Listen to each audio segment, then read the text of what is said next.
Folks, Black Star Network is here. Hold no punches! I'm real revolutionary right now. Black power. Support this man, Black media. He makes sure that our stories are told.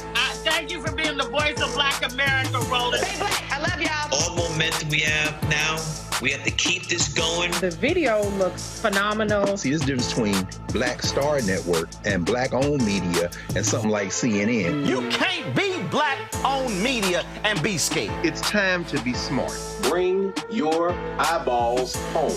You dig?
Today is Thursday, October 17th, 2024. Coming up on Roland Martin Unfiltered, streaming live on the Black Star Network. We are here in Rocky Mount, North Carolina at Word Tabernacle Church on the first day of early voting in North Carolina. On today's show, we'll talk about Vice President Kamala Harris setting Bret Baier right on Fox News yesterday.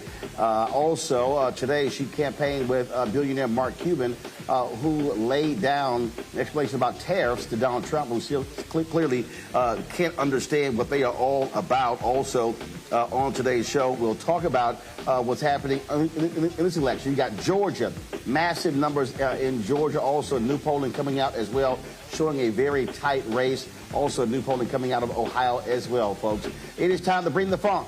I'm Roland Martin Unfiltered on the Black Star Network here in North Carolina. Let's go. He's got it. Whatever the miss, he's on it. Whatever it is, he's got the scoop, the fact, the find. And when it breaks, he's right on time and it's rolling. Best believe he's knowing. Putting it down from sports to news to politics. With entertainment just for kicks, he's rolling.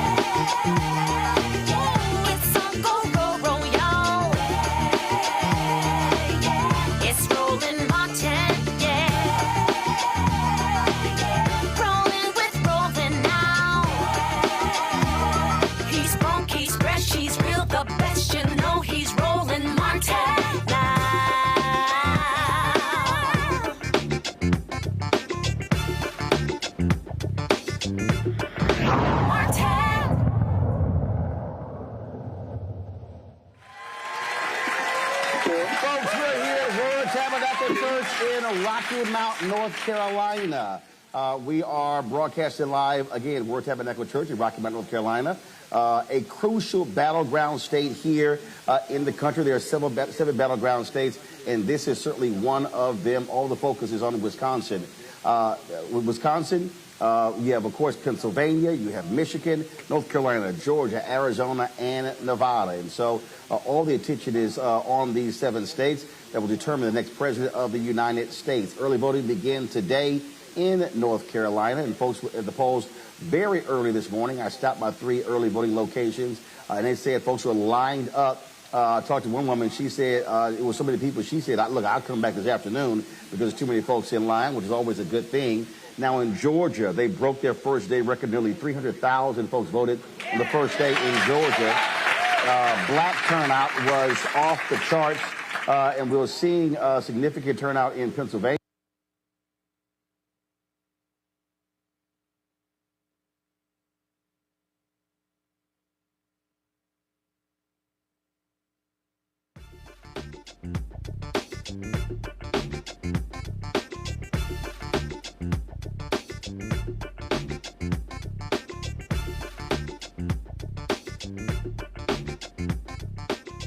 All right, then. So y'all want to tell me what to do? We lost feed? Okay, all right, we're back. Good. All right, so as I was saying, they want to firewall North Carolina, some 400,000 there. And so it's all about how do you maximize the early vote. Today, the vice president was in Wisconsin, University of Wisconsin-Milwaukee, talking to students. She also appeared at a rally with Mark Cuban, who, let's just say, he had a few words to say about Donald Trump and his clear misunderstanding of the power of tariffs.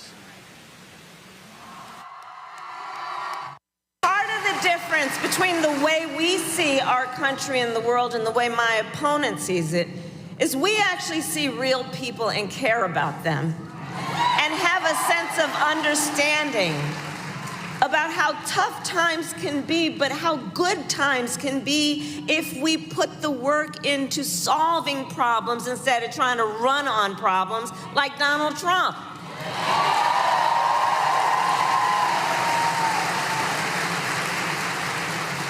And so that's why we will also lower costs on everything from healthcare to groceries, including taking on corporate price gouging, which I've done before and I will do again.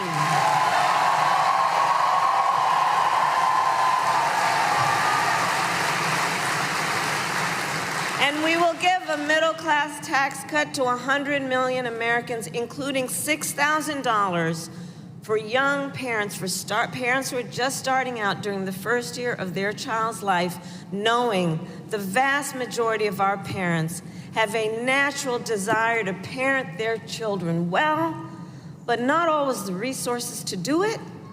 And so this is about helping folks out to be able to buy a car seat and a crib just during that most critical phase of their child's development. This is all about dignity, and this is about understanding.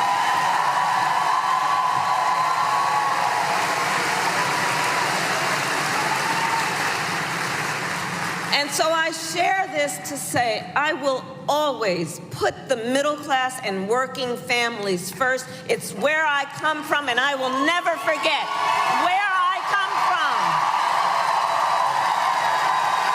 I will never forget where I come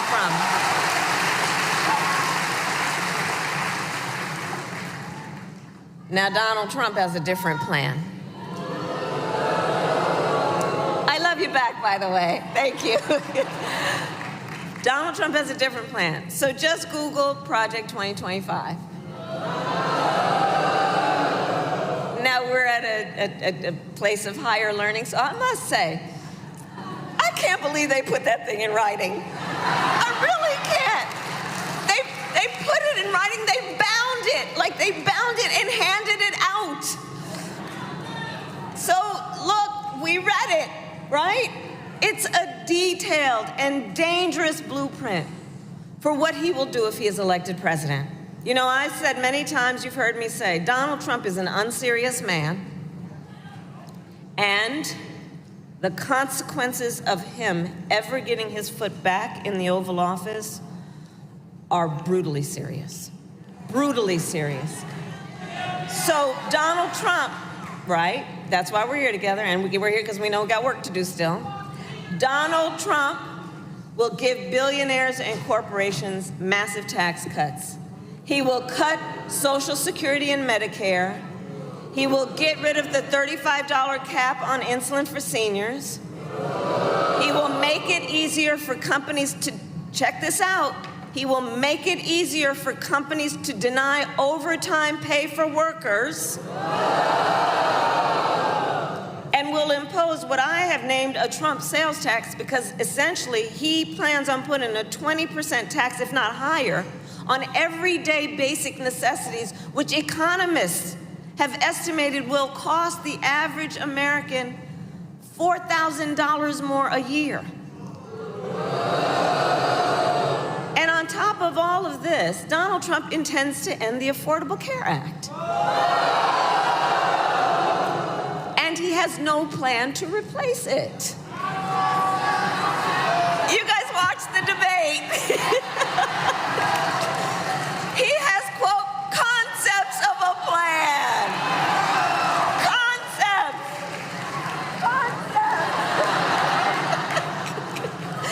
So here's the thing. Again, it's a serious issue, right? So he's going to threaten the health insurance coverage of 45 million people in America based on a concept.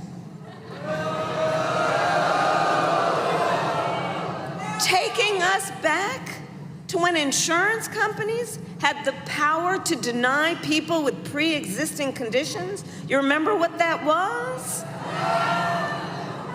Well, we are not going back.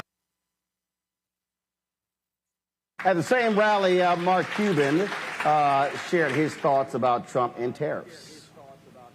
You know, in my career, I've learned a lot about business, including how tariffs work. Now, let me just ask you a question. Do you all know anybody who doesn't know how tariffs work? All right, I'll give you a hint. That other guy.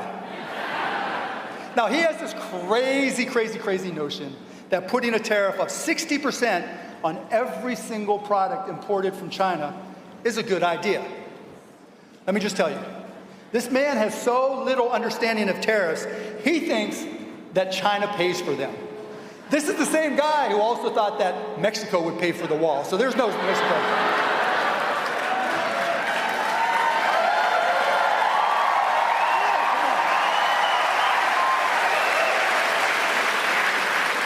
Did Mexico pay for that wall? Hell, no, no, you said it wrong. Hell no. That's what I'm talking about.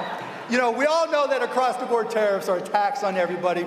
All the major economists have said so. Kamala has talked about it over and over again. But, you know, I'm going to give him a little bit of credit. So, folks, we live streamed that rally. You can actually go to our YouTube channel. You can also go to the Black Star Network to actually see that. Now, yesterday we were live. Fox News aired their interview with Vice President Kamala Harris. As y'all know, I said it point blank, they're the communications arm of the Republican National Committee. And so things got a little contentious between the VP and Bret Baier. Here is some of that conversation. So, looking back, do you regret the decision to terminate Remain in Mexico at the beginning of your administration? At the beginning of our administration, within practically hours of taking the oath, the first bill that we offered Congress, before we worked on infrastructure, before the Inflation Reduction Act, before the CHIPS and Science Act, before the bipartisan Safer Communities Act, the first bill, practically within hours of taking the oath, was a bill to fix our immigration system. Yes, ma'am. It was called the U.S. Citizenship Act of 2021. Exactly. It was essentially a pathway to citizenship for the... Yes, ma'am. May I finish responding, please? But you have to let me finish, You please. had the White House and the House and the Senate, and they didn't bring up that bill. I'm in the middle of responding to the point you're raising, and I'd like to finish. Yes, ma'am. We recognized from day one that, to the point of this being your first question, it is a priority for us as a nation and for the American people. And our focus has been on fixing a problem. And from day one, then, we have done a number of things, including to address our asylum system and put more resources, getting more judges, what we needed to do to tighten up penalties and increase penalties for illegal crossings, what we needed to do to deal with points of entry between border entry points. That's the work we did, and we worked on supporting what was a bipartisan effort, including some of the most conservative members of the United States Congress, to actually strengthen the border.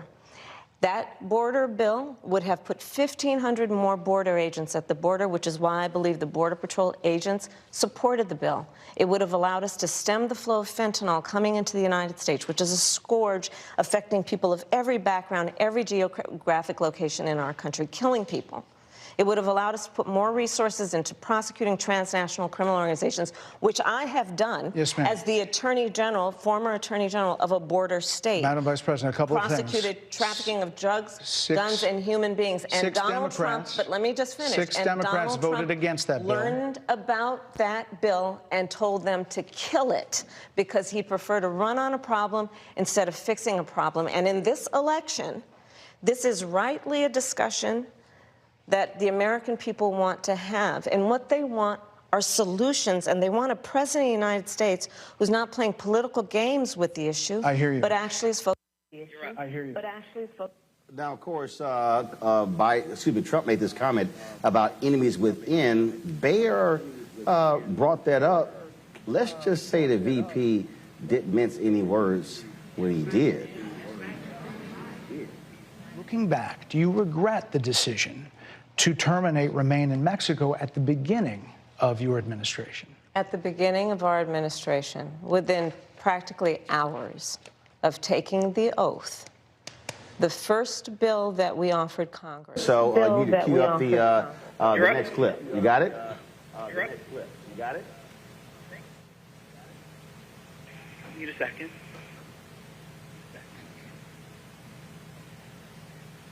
And so this is one where he's been talking about the rallies, the enemy within, criticizing the left and Democrats.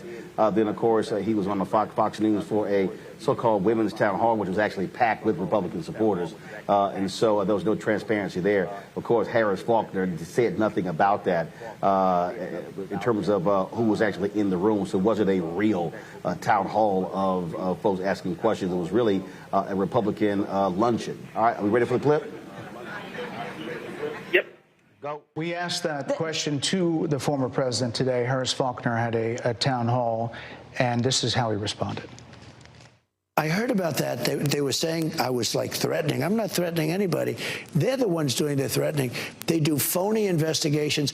I've been investigated more than Alphonse Capone. He was the greatest gangster. No, it's true. No, but think of it. It's called weaponization of government. It's a terrible thing. So, Brett, I'm sorry, and with all due respect, that clip was not what he has been saying about the enemy within that he has repeated when he's speaking about the American people. That's not what you just showed. Well, he was asked about that specific... No, that's not what you just showed. In all fairness and respect to you. That was the question that we asked him. You didn't show that, and here's the bottom line. He has repeated it many times, and you and I both know that. And you and I both know that he has talked about turning the American military on the American people. He has talked about going after people who are engaged in peaceful protest. He has talked about locking people up because they disagree with him. This is a democracy. And in a democracy, the President of the United States, in the United States of America, should be willing to be able to handle criticism without saying he'd lock people up for doing it. And this is what is at stake, which is why you have someone like the former chairman of the Joint Chiefs of Staff saying what Mark Milley has said about Donald Trump being a threat to the United States of America. Well, they didn't like that answer. Let's bring in our panel. Dr. Dola Haynes, of course, Georgetown University School of Foreign Service. Dr. Greg Carr, Department of Afro-American Studies at Howard University. Also, Lauren Victoria Burke, Black Press USA. Nola, I'll start with you. That interview got 8.1 million viewers on Fox, combined with the replay, some 9.5 million, the largest that show has gotten since 2020. And a little feisty there. And of course, you hear all these people sitting here talking about, well, how she went on there. But you will never see Donald Trump go on MSNBC and take any questions, will you? No, never at all. No, never at all. Feistiness is very different from being combative, from being insulting. And, you know, the vice president, she did what she had to do, because if she didn't, that would have been that entire interview would have been a gotcha interview. It would not have been facts-based, just like the clip that he showed that had nothing to do with his comments about imprisoning Americans simply because they disagree with him. And for her to stand there, look that man dead in his face, like with the stare, it's like, what you're not about to do is play in my face.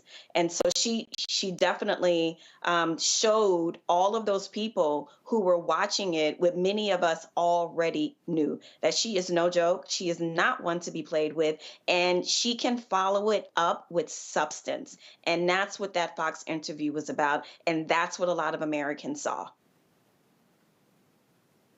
Lauren, again, it was a 26-minute interview, and there, of course, everybody lauded him, saying, oh, he's a journalist. But let's be real clear. The Fox News is the communications arm of the Republican Party, and, of course, they paid a $787.5 million settlement advancing Donald Trump's lies, still involved in the Smartmatic lawsuit. I wouldn't have given the Fox News any time of day. Yeah, well, I mean, we are at a point with journalism where journalism and politics has intersected, and some of these so-called journalistic platforms are really political arms masquerading as journalistic platforms.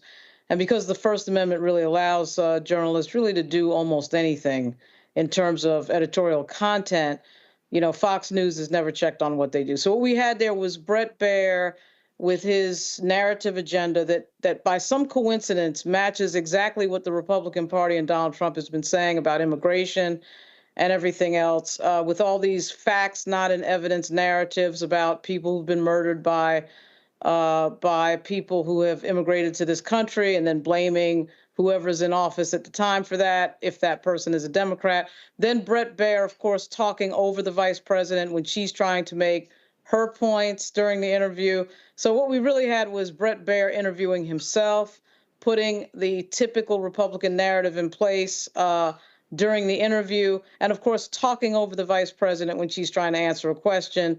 You know, understanding the fact that, of course, the vice president is trying to run out the clock, which all politicians do during these things. You're trying to run out the clock as much as you can during an interview, particularly if it's 30 minutes. But still, even with that, that was an unusual number, an unusual amount of interruption by Bret Baier, particularly when a point is being made that Fox News audience is not used to hearing. They do it all the time. They do it around the clock. And it is a really good example of how journalism has become extremely, extremely political. Greg Carr, first of all, when you look at how folks view this, of course, you had folks on the right saying, oh, my God, she's awful. She didn't answer any questions. Her supporters said how she actually crushed it. Your assessment of what we saw with this interview? Well, Roland, we know that there's nothing to lose. She has nothing to lose by going to Fox. I think, I'm not a biblical scholar. Is it Gideon that talked about going into the enemy's tent and turning over the tables? So anyone who watches Fox, the biggest legacy media news station there is around, is probably not going to change their mind. Maybe some people, maybe some will, maybe some won't. But the key there is, she's in full spectrum, kind of everywhere at once mode now. I mean, she sat with you finally. And, like Lauren said, these things have blended so much that she's in the Shade Room. She's in the Breakfast Club. She's with Howard Stern. Call Me Daddy. She's everywhere. You can't beat Trump in terms of the wall-to-wall exposure because he's dropped all pretenses. And when you commingle that with his diminished mental capacity, whether he's swaying to the tunes of everything from Dixie to whatever else they can throw on to opera, standing next to the dog killer Kristi Noem, or whether he's just blurting out his absurdities. He's going to get coverage everywhere. But what she seems to have done now is basically say, I'm here. What you going to do? It does communicate strength. Now, as you opened, the early voting in Georgia, over the 300,000 mark, 2 days in a row, over nearly 700,000 early votes already cast in Pennsylvania, sitting there in North Carolina. And I always shout out to Rocky Mount, the home of Buck Leonard and Thelonious Monk and all those heroes down there. We know that now the key is to treat every day between now and November 5th as election day. Take November the 5th out of play, if we can, by early voting. So I think that interview where she punched Bret Baier in the face, and even Brit Hume had to admit, she scored some points. Yeah, Bret Baier last night played the stand-in for Donald Trump. And slapping him around is as close as she'll get to slapping around a coward who is ducking her. And so I think what she's doing now, even as she comes here this weekend for Howard's homecoming on her HBCU tour before she decamps later in the day, I think Saturday is the day the kids are saying she'll be here to go to more battleground states. She is now, looks like she's treating every day between now and November the 5th as a get out the vote opportunity and going as full spectrum as she can in mass media. And hell, that seems to me to be a pretty good strategy. All right, folks, we're going to go to a break. We come back. We're going to chat with our faith panel about what's happening here in North Carolina. Again, a crucial battleground state. We're broadcasting live here at Word Tabernacle Church in Rocky Mount, North Carolina. We'll be right back on Roland Martin Unfiltered on the Black Star Network.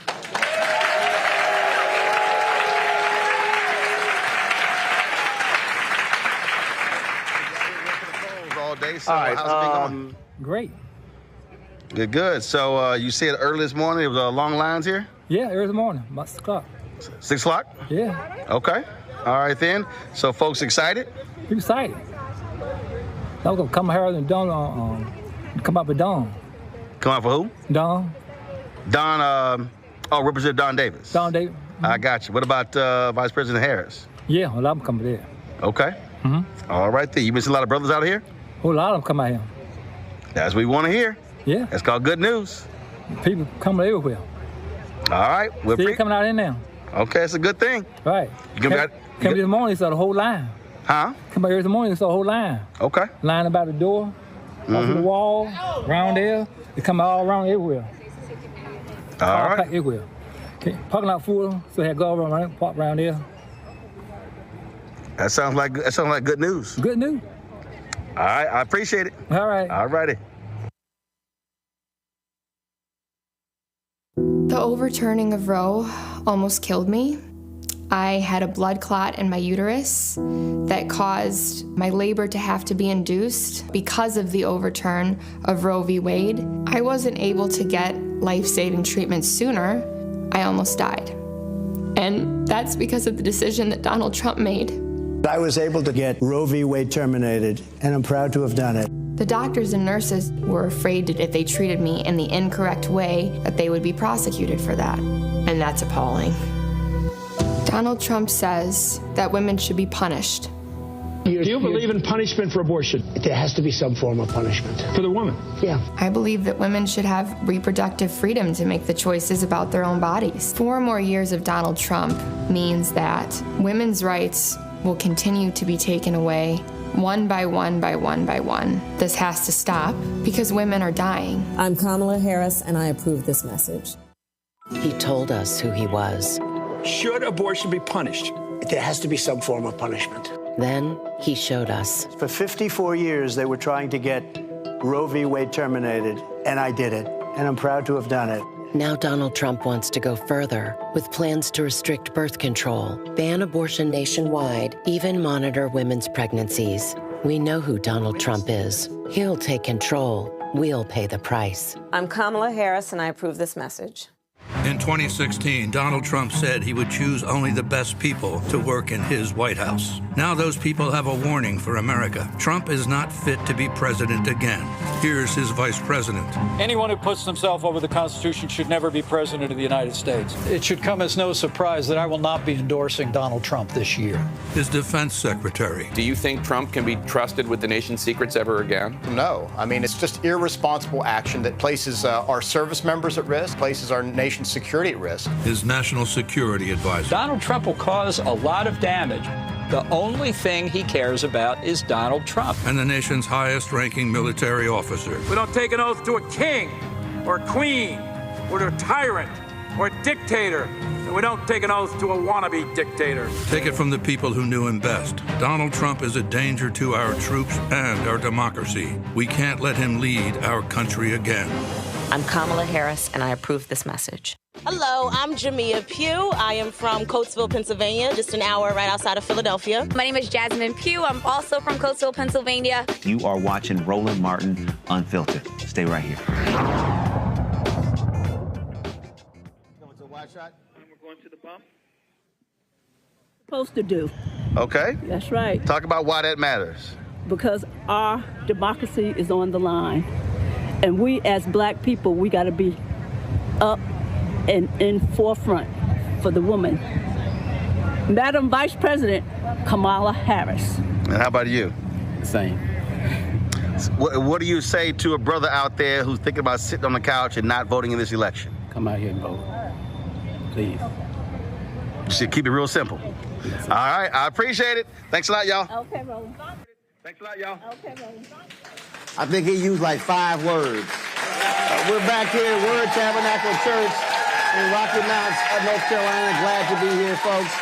Of course, crucial state. Joining me right now here. Let's just talk about what's happening here because, again, it really is a crucial state when it comes to Electoral College.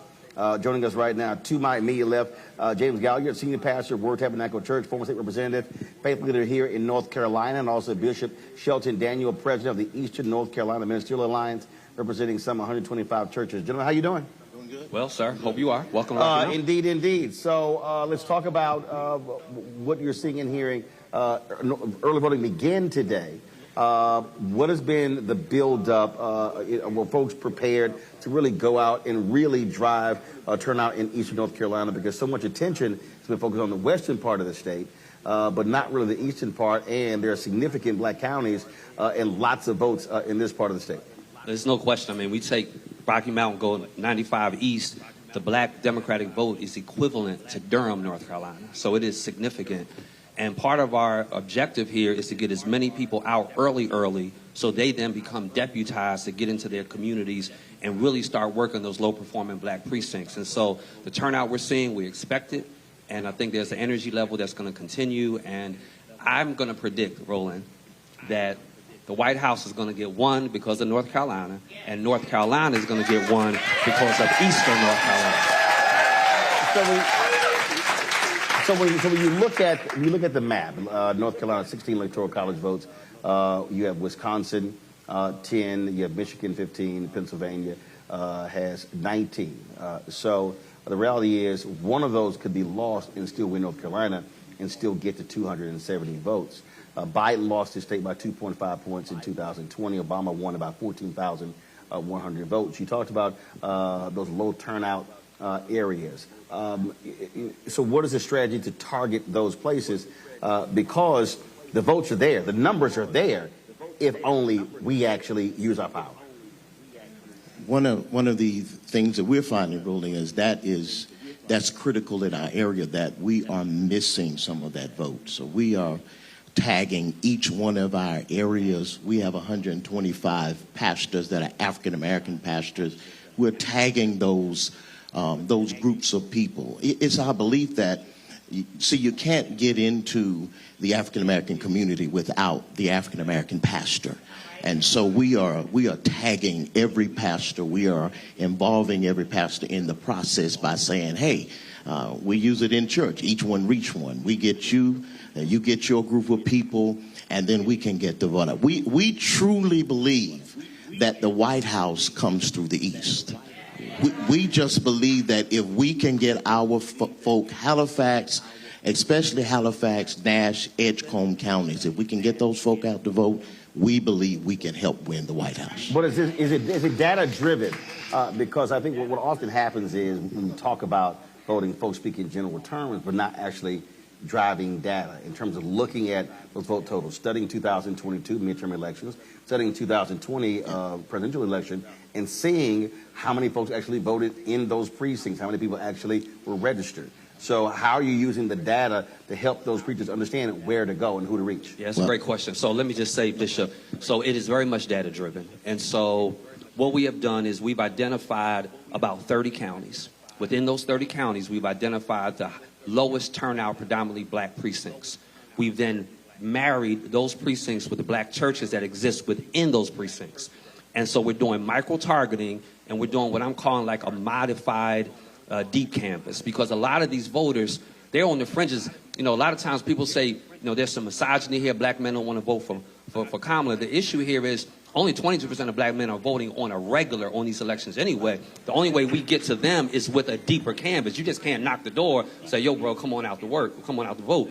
So we're doing a deeper canvas with those churches within those precincts. We got Black Church PAC, 3 national organizations to help fund the work. So we're actually putting money in the street, in those communities, to push that vote out. And the data is there. You're talking about 30,000 votes with just a 20% increase. So we can win the state literally with the strategy. That's what I was going to deal with. Because we found in the last few elections, not presidential elections, municipal elections, that folks lost by hundreds of voting that we could have won in just one. Absolutely. Just about 401 votes. Absolutely. 401. That's who I was speaking of, that we could have won that election with 400 more votes. So we know that right in just this vicinity, we can dig up that amount with the strategies that we have with the African American pastors. We lost who I believe is the best district attorney in our state, Robert Evans, the last election. And he lost by less than a vote per precinct. Wow. Just a vote, with only a 44% voter turnout and a large black Democratic community, which is Edgecombe County. So we know the numbers are there. It's just a matter of the one asset that exists in every one of those low-performing black precincts is the black church. Well, which is why one of the things I keep saying all across the country is that part of the reason we're not winning is we're not actually voting at our capacity. And really, the number should be 70% of the capacity. If everyone else is voting, as we know how the numbers go, if black folks are voting at 70% of all eligible voters, we literally sweep elections, local elections, state elections, statewide offices. But again, it's really hitting that particular number. And unfortunately, in many of our communities, we're not driving the data. Again, we're just sort of having these general conversations, general get out the vote efforts, as opposed to saying, no, listen, I don't need this group. You got Divine Nine or Prince Hall Mason or others, and I need you trying to go everywhere. Just focus on these 3 or 4 areas and then push that number and pick up 3, 4, 5, 6, 700 votes, and you replicate that. Yeah, all of a sudden you get to that 30,000 or even more. And that's exactly, I think you just hit it spot on, because what we have found in the black church, because I actually lead the black church work for the entire state for Kamala Harris's campaign, and what I can tell you, what we found is that we had to modify what we have done historically. We've been doing, I mean, Souls to the Polls is a construct of the black church, right? But it hasn't been modified in 30 years. Right. And so what I tried to explain to the campaign, and hopefully successfully, is if I do a Souls to the Polls and Bishop does Souls to the Polls, we are not generating another extra vote by doing that. The people who worship with me, we going to vote. Right? And so the issue becomes, how do you modify that Souls to the Polls, where you say to the congregation, we're going to get to the polls, and then you're going to your subdivision, knocking doors. You're going to the people you work with. You're going to the people that live above you and beneath you in the apartment complex, and you're responsible for getting that vote turnout. That's what the difference is going to be. And with the Alliance, we're taking that same approach, Roland, and we are not only Pastor Gilliard, but to each. If you just look at Eastern North Carolina, let's just talk Rocky Mount. There are almost 375 churches right in Rocky Mount, but yet we don't have the voter turnout that we should. So what we are trying to do in this election, 375, right here in Rocky Mount. How many? That's right. So that's right in Rocky Mount. Oh, he said 55,000 people, 375 churches. 375 churches. Y'all got to realize, I'm from Houston. We got 20,000 at our church. So that's minus 374. I got you. Go ahead. And so when you look at that alone, for Robert to lose, for Sherry to lose, that's a tragedy when we could have won it right here. So what we are doing is we're taking Pastor Gilliard's model, and we are folding it out into not only just the 375 churches in Rocky Mount, but this covers Wilson and Nash and Edgecombe and Halifax and Bertie and other counties that we're trying to fold this out, and we believe that we can win it by doing that. But Roland, there is an elephant in the room. The elephant in the room is that the black church is different. And so, I grew up in an era watching Leon Sullivan and Zion Baptist and various ministers going to Congress and taking over United New College Fund and all that. We live in a church. G.K. Butterfield sent me a text today of a white church in Phoenix, Arizona, who said, if you read the Bible and if you pray and if you claim yourself a Christian, you can't be if you vote for Kamala Harris. And then their LED wall had Bibles and ballots with a bunch of flags. Here's my point. My point is that our white counterparts are not afraid to address political things in their pulpit. No. We are the ones that have been shirking back. Right. And so black pastors need to press the issue of voting, bringing in candidates, challenging people. We got to take this thing all the way up. And we've kind of shirked back over the years. And so part of this is really driving home the point of every black church and and not just black pastors. I'm talking imams or whoever your faith system is. We have to make sure that we're engaging people politically. We have that audience. Now we have to leverage them for more than coming to Jesus. I tell folk, I'm excited that you're going to heaven, but until you get there, I want you stuck in hell, right? And the way we prevent that is by making sure we get to the polls and turn some stuff around. Well, I think that part of it has been because you've had folks who are, scared to death of losing their 501c3 status. Right. But the law is clear. It says you can't endorse a candidate. You can talk about issues.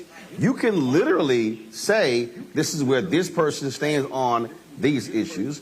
This is where this person stands on these issues, and go from there. So I think that that's been one of the big problems for so many church leaders. But the same thing for many black organizations.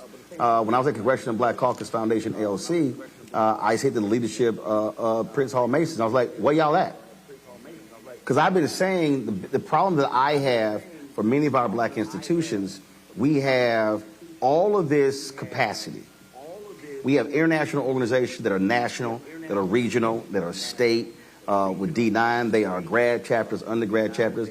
We got programming going all the way down to elementary school. I said, but so much of the focus is actually on internal, not external. I said, if you actually go in a lot of communities, and if folk walk in their colors, there are black folks who have no idea if they see peaky green who those folks are. If they see black and gold or purple and gold or red and white or crimson and cream, they have no idea. I said, that's a problem because folks should be able to know exactly who we are based upon our work. And that's the thing, how we have to get all of this organizational capacity to operate differently than how we've been doing over the last 34 years.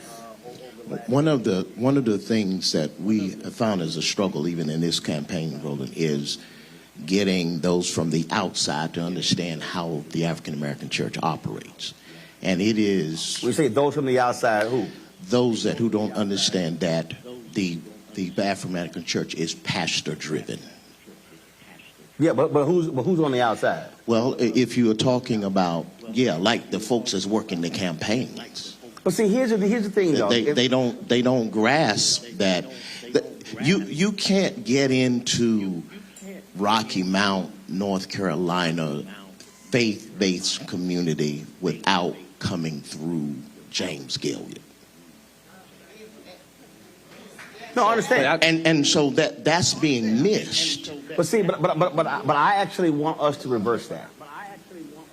Because what I'm seeing, part of the reason why I believe that when you look at our numbers nationally is that we have allowed voting to become candidate-driven, party-driven, as opposed to us-driven.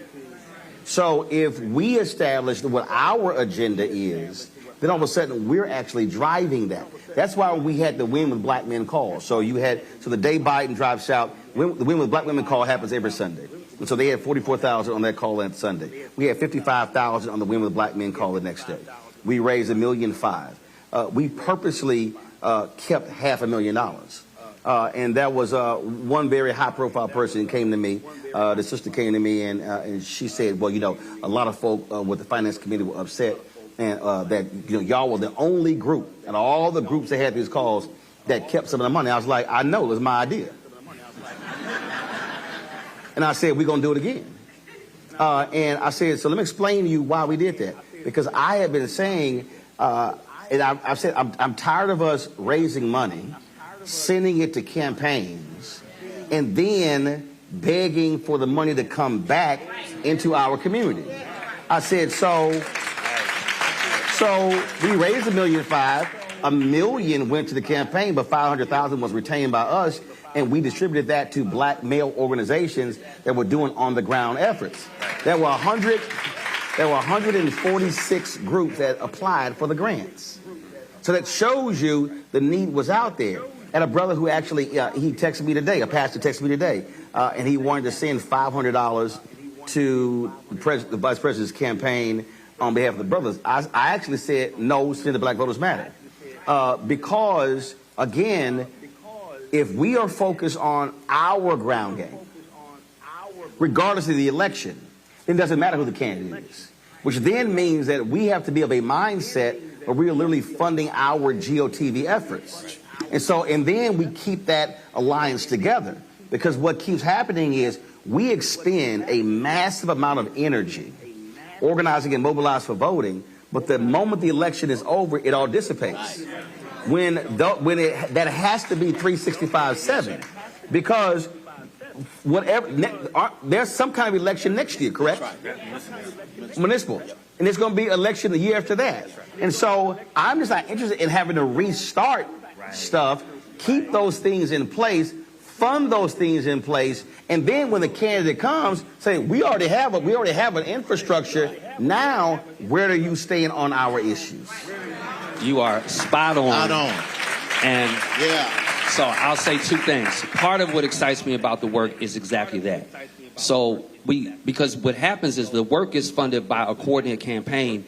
They're very, to your point, candidate driven, and it's over with. Candidate driven, large. I ain't got a problem saying it. Mostly white Democratic strategists who don't know black people.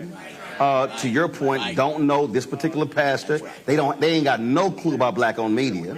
And so they operate from a by TV, by radio, don't really focus on ground. And then all of a sudden, then when their numbers show they're in trouble by the second week of October, then they want to flood black communities like say y'all late. And so, and that's really how this thing works. And so my whole deal is we can't wait on them, because whoever wins or loses impacts us. So I'm just not interested in waiting on a candidate. That's why my whole deal is like, no, when they come, it's like, no, we good. We've already mobilized, we organized. Now what y'all want to do, can you supplement? And when you come in, you're not now telling us how to actually do this. And I mean, just full transparency, that's part of why the work we're doing is beginning to work. But we spent the first several months of the work wrestling the work away from politicians. Right. To say to them, we know the black church better than you do. So you do what you do, let us do what we do. But also, you know the area well. Because also, what people don't realize, most of the average person doesn't realize, the way these campaigns work, they will bring in people to states who ain't even from the state. So they'll bring in, I mean, you have statewide campaign managers from other states because, especially U.S. Senate races, because the Republican or the Democratic Senate campaign committee, they have these strategists, and you like, do you even know this place? So then they hire staff. They don't know the media. They don't know the key voices in the community, and so all of a sudden they come in, and then you're like, why y'all call them? Because they think, oh, well, so-and-so has a large church. Yeah, but don't nobody know him. And so that's the whole piece, I think, a part of the deal. So my deal is that we do it on the show constantly, trying to get our people to understand, no. We take ownership of what's ours. If the black community is ours, we run this, we control this, we're going to tell you how this goes. And we're able to say, and then it's two things. I can push the button and deliver, or I can not push the button and you guaranteed to lose. Right. So, but I do want to talk about the gap that I think exists. Because of our trinity being HBCUs, Divine Nine, and the black church, we kind of have become our own unique clique. And so we're not good. It's almost like a person gets saved, but they've been saved for 25 years. They don't hardly even run with nobody unsaved anymore. So you tell them to go out there and find somebody to say they're too detached. Right. So our Divine Nines, HBCUs, black churches, we've become very detached from people within our community that are not black church, Divine Nine, or HBCU. And so we're going to have to do a better job of digging deeper into those communities.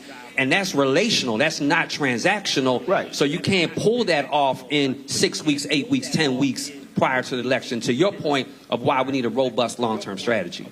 Well, go ahead. And that's what was missing here in the East. And that's what I was talking about, them not being able to get to our folks without getting through us. That's what was missing. We've waited until the last couple of weeks, possibly, that we finally started to get the information and the resources to get the things done that we need. And so what Pastor Gayle and I are working on is a way that come December, November, when this is over, it doesn't end for us. It starts all over, and we're getting ready for the next cycle so we can know how to push the right buttons to get our folks together. Right, but see, right there, though, that's why I'll freeze it. There is no next cycle. That's my whole point. We actually can't think cycles. I think what we have to do is we have to actually think days. Gotcha. So perfect example. So this is sort of how, let me do this here. I'm going to go to a quick break. Panel, y'all get ready for your questions in the next break. I'm going to go to a quick break, and we're going to come back, pick up on this, because, I mean, we talk about this a whole lot on this show, because I'm trying to get our folks nationally to think completely different in terms of how we approach community-based issues, because it also, you can't do any of those things without an organization. You simply can't do it as an individual. So I'm going to think about that when we come back. Let me take a quick break. We're at Word Tabernacle Church here, Rocky Mount, North Carolina, folks. You're watching Roland Martin Unfiltered right here in the Black Star Network.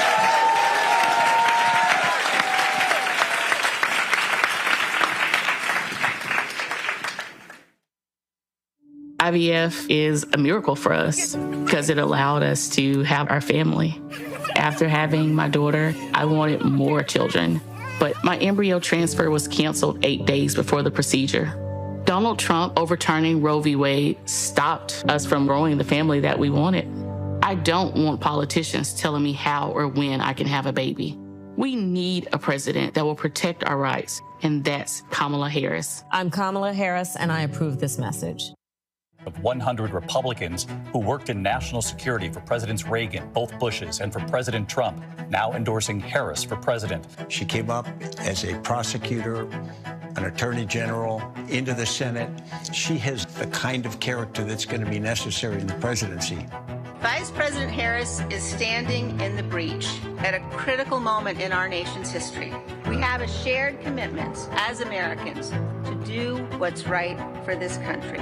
This year, I am proudly casting my vote for Vice President Kamala Harris. Former generals, secretaries of defense, secretaries of the Army, Navy, and Air Force, CIA directors, and National Security Council leaders under Democratic and Republican presidents, Republican members of Congress, and even former Trump administration officials agree there's only one candidate fit to lead our nation, and that's Kamala Harris. I'm Kamala Harris, and I approve this message.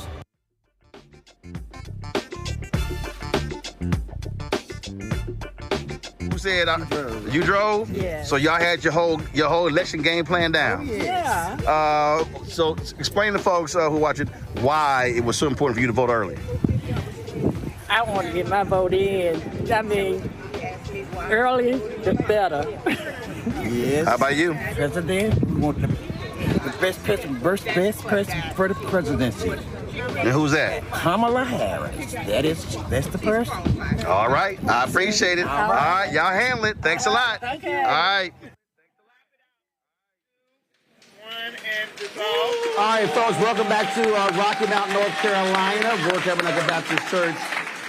The point I was making before we went to the break, again, in terms of when I talk about our infrastructure and how there's no cycle. So you have a gubernatorial race, okay? The presidential race, you have other statewide races. So let's say, and based upon the polling data, let's say Stein wins. Okay, what then is the black Eastern North Carolina agenda? So elections November 5th. Fine, we either party or cry on November 6th. And then we back in planning on November 7th. So between November 7th and the inauguration, then we should be meeting saying for the gubernatorial race, what's the black agenda for the governor? And then what's the black agenda for the president? So when the inauguration happens, all of a sudden then, after all the partying and the balls, they're presented with a plan. What often happens is we just dissipate after the election, go away, and then go, oh my goodness, what's our agenda? And so that's what I mean, not even thinking from a cycle standpoint, meaning it's just constant and ongoing. Yesterday was the 29th anniversary of the Million Man March. And what happened? You had all these Million Man March organizing committees and all of this energy, all this excitement. 1 million people show up almost 30 years ago. 400,000 show up for the 10th anniversary. 200,000 show up for the 20th anniversary. So that's 1.6 million folk combined. What actually still exists from all of that gathering? And that's my point. I'm not interested in continuing having gatherings with no results that actually last. And I think, you're spot on. I mean, we have to have clear black political agenda. And it's more than, it's what are we, what happens in our what happens in our community for delivering this vote and getting this person elected. And so I do think you're right. That has to be a part of the step, not just getting people over the finish line, but, okay, what's going to happen for our community? So I think you're spot on. Absolutely. So you got to jump out to go on a national clergy call, right? Okay, so you can go ahead and bounce. All right, we got you. You can stay, Bishop. We're going to take questions because he was like, I got to call at 7. See, I told him I'm going to get you for your call at 7 o'clock. See, I got the clock. I'm good. Questions from our panel for Bishop. I'll start with you, Laura Burke. Have we heard anything about the turnout in North Carolina on the first day? Are there any records being set like in Georgia? And I haven't seen the numbers as of yet. We were planning for this tonight, so we'll know in just a little while what those numbers were. We pushed very hard in the East to make sure that our folks got out on the very first day. And so we hope we'll have numbers in just a few hours of what to date. I don't know if anyone has those numbers already. Greg. Thank you, Bishop. Earlier, Pastor Gallia brought up a an observation about these white Christian nationalists. In 1829, David Walker would say they are not in fact Christians, but the devil.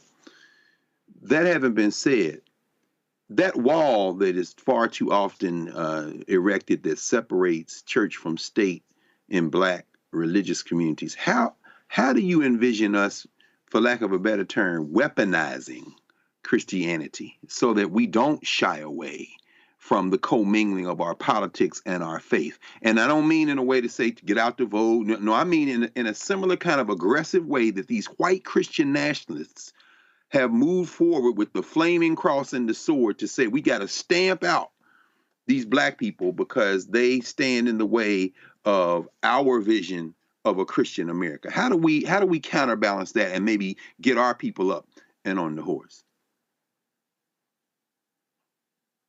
What an amazing insight. It is what we are seeing with this whole movement of folks declaring Christianity, but it's really not Christianity. They are claiming, as Donald Trump stands around with his Bible upside down, they are claiming to love Christ, but it is impossible to love Christ and offer some of the packages and things that Donald Trump is offering as we move forward. That's why democracy is on trial, because we have to make sure that someone who has no real connection with our Christ does not end up in office, because it's going to affect us. So we have to make sure that our people are clear that it's really not Christianity. Nola. Thank you so much for your very wise comments. So excitedly, I will be in North Carolina canvassing with the campaign next weekend. I'm very excited to do that. And if anyone sees me out there, please say hello. I'm very excited to come and join that particular battle. But my question is this. Pastor Gilliard had mentioned something very important to me. I do not fit within a Trinity. And there are many people that I know that do not fit within the Trinity. As a Black Catholic, I'm very curious, what would be an inclusive approach? What would that look like with Black Protestants, Black Catholics, Black Muslims, maybe Sikhs that identify, or just other different religious groups? Like, what could that look like going forward, as he talked about this kind of reshaping of the souls to the polls that hasn't, been revamped in 30 years? What could that inclusive vision look like? Because I think it's needed. Well, Bishop, I grew up in a Black Catholic church, and we were black first. So it wasn't that hard for us to align with Baptist churches and others, because we were black. And I think that's the key, Roland, is that the problems that we encounter are so different than others. So we have a tendency to just bind together. What it looks like is exactly what we are trying to put together now. This whole alliance piece is going to reach outside of just the Christian church. There are some other of our pastors and friends that are in the room, and we're looking to reach across the aisles and say, come November 6th, we've got work that has to be done, and it doesn't matter what denomination or cultural background you're with. We've got to figure out, how do we not just get to November 6th and that's the end? Right. That there's just so much work that we've got to do beyond November 5th. Yeah, because again, election is beginning. As I say, the election is the end of one process. It's the beginning of another process. See, the whole issue, even with Mark Robinson, it didn't just begin recently. Oh no, he been crazy. Right. So yeah. Oh no, he been crazy. Yeah. I mean, so Mark been crazy, and for us, he was new crazy. For us to defeat that, Roland, we've gotta begin immediately, because another Mark Robinson is going to pop up out of the woodwork, who is claiming that he loves our Jesus, but he really doesn't. So we got to fight. Mark Robinson is a new kind of crazy. And there are some of, and we got to be careful, do I need to say all that? Some of our folk are backing that based on misinformation.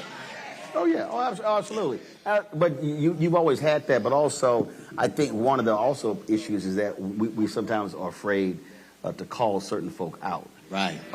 And, I mean, look, one of the ways Clarence Thomas actually got on the Supreme Court was because there were different black folks he had met with, and black folks, I remember people saying this, well, you know, he had to say and do certain stuff to make white folk comfortable. Once he gets on there, then he's going to show us who he really is. Yeah. Well, he did. He did. And we see exactly who he is. That's right. As Dr. Maya Angelou said, you know, when they show you, believe them. Yeah. And so, because folks know, I ain't got a problem calling out nobody ignorant and black. So, I mean, but I think, again, a natural part of our focus, well, you know what, I don't want to say that. I don't really want to go public, you know. Let's have some quiet stuff behind. No, if you that crazy, I got to call you out. Absolutely. So, I mean, I can't just let you just ride your blackness and then you turn into that crazy fool. And most folk in this room know I'll just call it what it is, because Mark Robinson is definitely that. And then I look at all that goes on with Mark and him. See, him being black doesn't mean anything for me if he gonna be crazy. Right. Because I know a whole lot of black crazy folk. Right. I mean, I give me a white conscious person over a black crazy fool any day of the week. So it begins to be beyond ethnicity and cultural background. It's got to be on the issues of platforms, whatever it is we're standing on. Things along those lines. So, all right. Well, Bishop, look, we certainly appreciate it. Look, we want to see the fruits of that labor. And you know, the only thing that I will add, because we had this conversation last night in Elizabeth City. They were talking about, you know, part of the issue is lack of, you know, information in terms of media. And what we're seeing is that, and look, you know, I created this show because I wasn't interested in waiting on other folk to figure it out, or waiting on somebody to say, hey, yeah, let's go ahead and give you a show, because they still own it, they still control it. And so I think what we have to be about is also creating black media and utilizing digital, being able to collect data to be able to drive the information and not relying on others. And so that's also a part of this, because whatever coalition is built, there has to be a media component, because it's called mass media for a reason, to be able to drive the information. So I think that's also important as well. So good luck with that, and hopefully at the end of early voting, we'll see massive numbers come out from black folks here in East North Carolina. Thank you, Roland. Appreciate it. We're going to go to a break. We come back. We got another panel here. We got some young folks. We want to chat with them about their thoughts in this election. Folks, don't forget, support the work that we do here on Roland Martin Unfiltered and the Black Star Network. You can join our Bring the Funk fan club. For your check and money order to P.O. Box 57196, Washington, D.C., 20037-0196. Of course, PayPal is rmartinunfiltered. Venmo is rmunfiltered. And Zelle, Roland at RolandSMartin.com, Roland at RolandMartinUnfiltered.com. And download the Black Star Network app. Of course, available on Apple phone, Android phone, Apple TV, Android TV, Roku, Amazon Fire TV, Xbox One, Samsung Smart TV. We'll be right back. Cool. All right. Appreciate it. Wrongfully convicted. 5 teenagers were arrested, tried, convicted, and sent to prison. No men were exonerated. What he did to us, he tried to end us. Of course I hate these people. So-called Central Park 5. Calling for execution. And let's all hate these people. You cannot have this man go into office again. I want society to hate him. We were innocent kids. The confessions were coerced. Today, we are exonerated. That guy says he still stands by the original guilty verdict. This is about democracy being on the ballot. I have absolutely no compassion. Look at Kamala. She represents the kaleidoscope of the human family. There's something different happening in America. We will get the opportunity to build a future where we will be able to thrive and not just survive.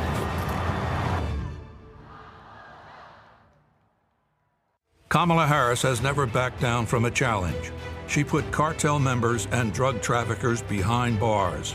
And she will secure our border. Here's her plan. Hire thousands more border agents. Enforce the law and step up technology. And stop fentanyl smuggling and human trafficking. We need a leader with a real plan to fix the border. And that's Kamala Harris. I'm Kamala Harris, and I approve this message. Here's a 78-year-old billionaire who has not stopped whining about his problems. Oh, she had a big crowd. Oh, the crowd. This weird obsession with crowd sizes. It just goes on and on and on.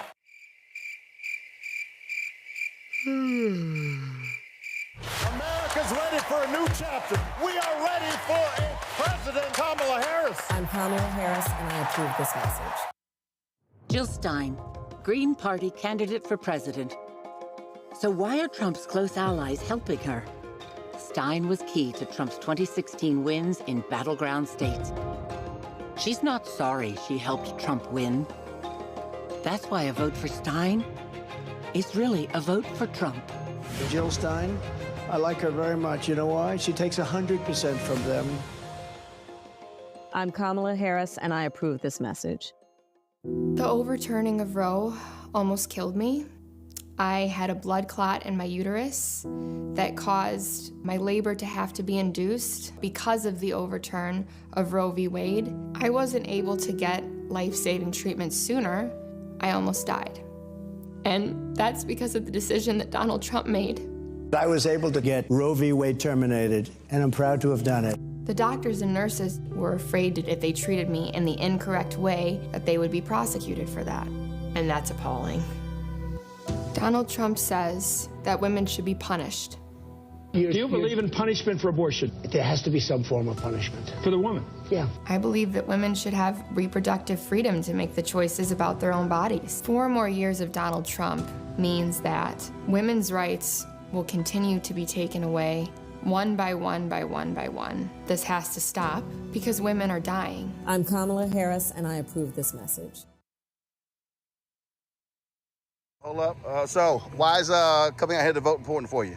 Why am I voting for her? Because she is the right person for the job. She is strong, and she has a heart of gold, and she is just an intelligent woman. You know, not to mention that she represents the best of who we are, and she wants to take us forward, move us forward, and she's doing it in an intelligent way, you know, with sophistication and love for everybody, and she's just a powerful, strong woman, and I admire her so much for all that she has already done and that she will do to move our country forward and bring us all under the same umbrella, the umbrella of democracy and fairness for all. And I take it you wouldn't mind seeing a lot of pink and green on January 20th on the mall in Washington, huh, for inauguration? Yes, sir. You got that right, brother. Absolutely. All right. I appreciate it. All right.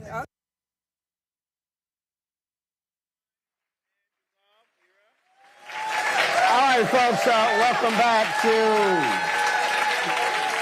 Rocky Mount, North Carolina. Glad to be here. Word Tabernacle Church. Glad to be here. So now y'all know I don't mind the shade. I love being petty.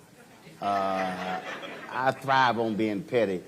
So a moment ago, the vice president, let's just say she got a little petty with some folks who were making some noise at her rally. Listen to what she said to these folks.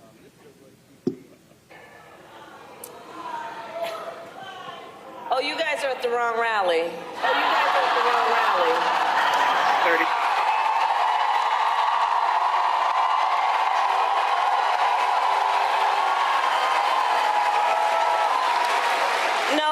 You meant to go to the smaller one down the street.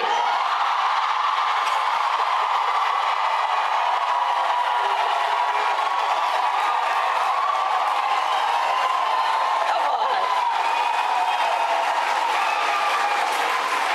So. That's what I'm saying. That's what I like. I ain't got a problem being petty. That's right. Y'all go to that smaller rally down the street.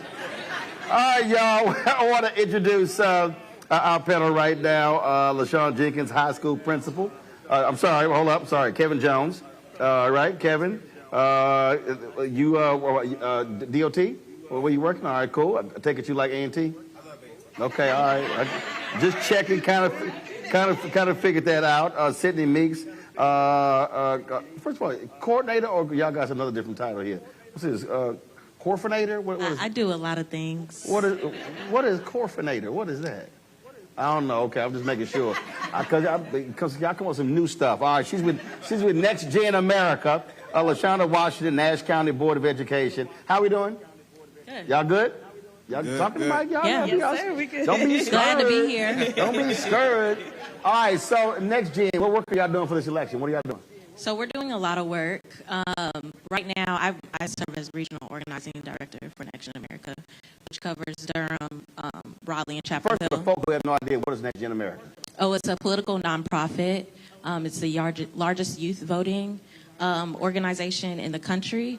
And we focus on 18 and 35-year-olds, and we're on campuses nationwide. Okay. But I do want to say I'm here on my own purposes tonight, not Next Gen. Okay, gotcha. But that's what. But that is the work I do. That is my day job. Gotcha. Okay. And outside of that, I've worked on campaigns and done some activism work in the community. So.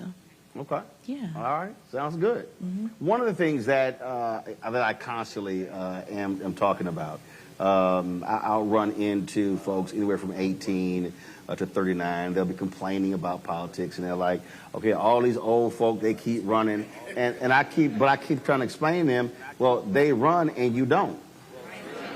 The second thing is, and it's a fact, older folk vote and younger folk don't.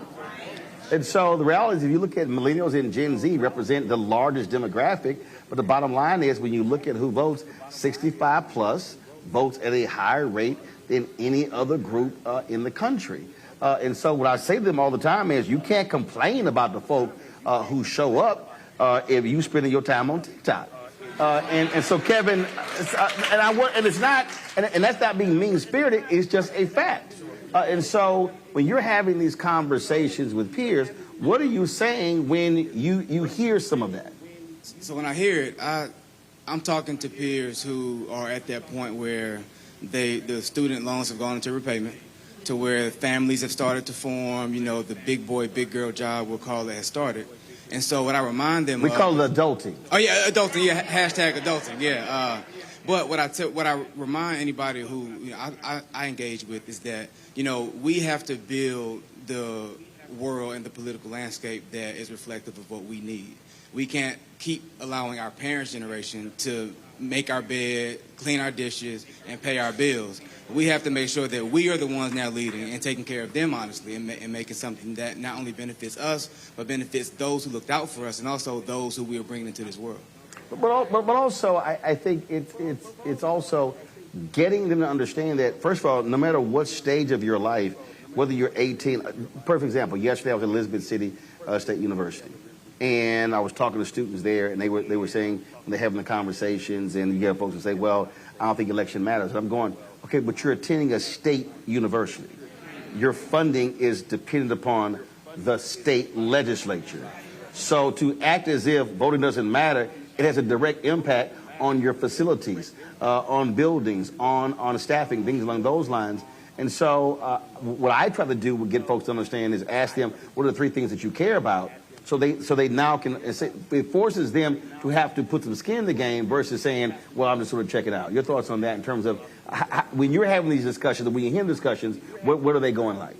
So when I have these discussions, I'm usually amongst parents because I am a parent. So we talk about education, and then that's how I get their buy-in. That's how I talk to them, because in North Carolina, education is funded by your property taxes. Yep.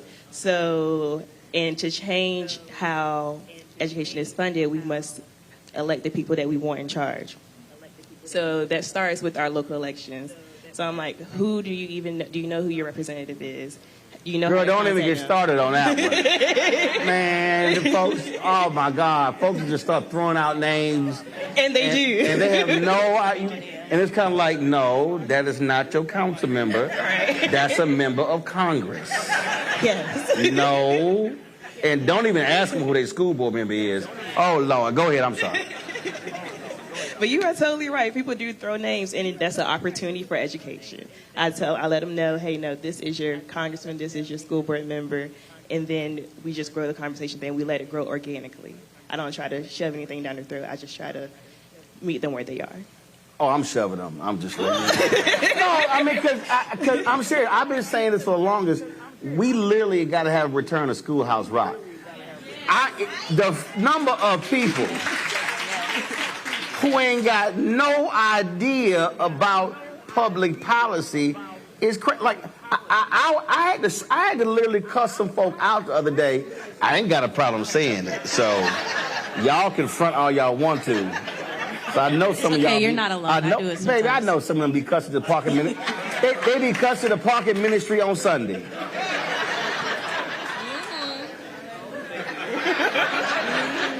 Y'all know I ain't lying. When they tell you can't park somewhere, y'all be like, what? But seriously, when we were talking about just no understanding, like I had to cuss somebody out 2 days ago. They were acting a fool, saying, well, Vice President Kamala Harris is playing, you know, it's not black male specific. And I said, fool, you cannot pass a bill that is specifically for one group based upon race. They were mad because it said, and others. I'm like, yeah, fool, because you can't do that. And these people are I ain't trying to meet them where they are. I'm trying to meet them outside. It drives me crazy because they didn't promote that stuff, and people walk around saying, well, you know, it ain't black male specific, or it's not black specific, so therefore I'm not buying it. You can't do that. Right, and which leads honestly to misinformation. And speaking of Madam Vice President, there's been a ton of misinformation regarding her record in California. Oh, she done locked up 85,000 black men. Right, which is, if you actually look, she didn't. They called her soft on crime, actually. So I think one of the things that I do is ask people, okay, who in your circle and your sphere do you care about? So for me, I have a sister who is a black gay woman in America. So whether we agree or disagree on that, as Christians, she should not be hated or killed for who she loves, right? I have a brother who is a type 1 diabetic. I can't tell you how many conversations we've had in our household as he was growing up about paying for insulin. Me being a survivor of rape and sexual assault, attack on reproductive rights. If it had happened where I got into a situation where I got pregnant and we're in today's times, right, I'm going to have to suffer and go through a pregnancy because you all think I should have one? Y'all going to take care of this baby? No. And we see that with legislation. So I think we have to... Because they're not pro-life. They anti-abortion. They're not pro-life. Right. Because if you were pro-life, you would fund free food in schools. Right. We wouldn't have the candidate that's running for superintendent right now in North Carolina. You're talking about crazy. She's absolutely crazy. Yeah. And again, these are things that we're actually seeing, but also one of the things that I keep arguing with people when they talk about this election and the vice president, what's happening with the Department of Justice is a perfect example. Damario Solomon-Simmons with Justice for Greenwood joins us right now. And what's happening is the Department of Justice has launched, they're going to do a full review of the Tulsa Race Massacre in 1921. They were in Tulsa interviewing folks for that. And this is a perfect example of when you have a DOJ that actually cares about these type of issues. Damario, are you there? I'm here. What's up, brother? About that because, what's up, brother? Again, this is what, I've discussed this so many different times.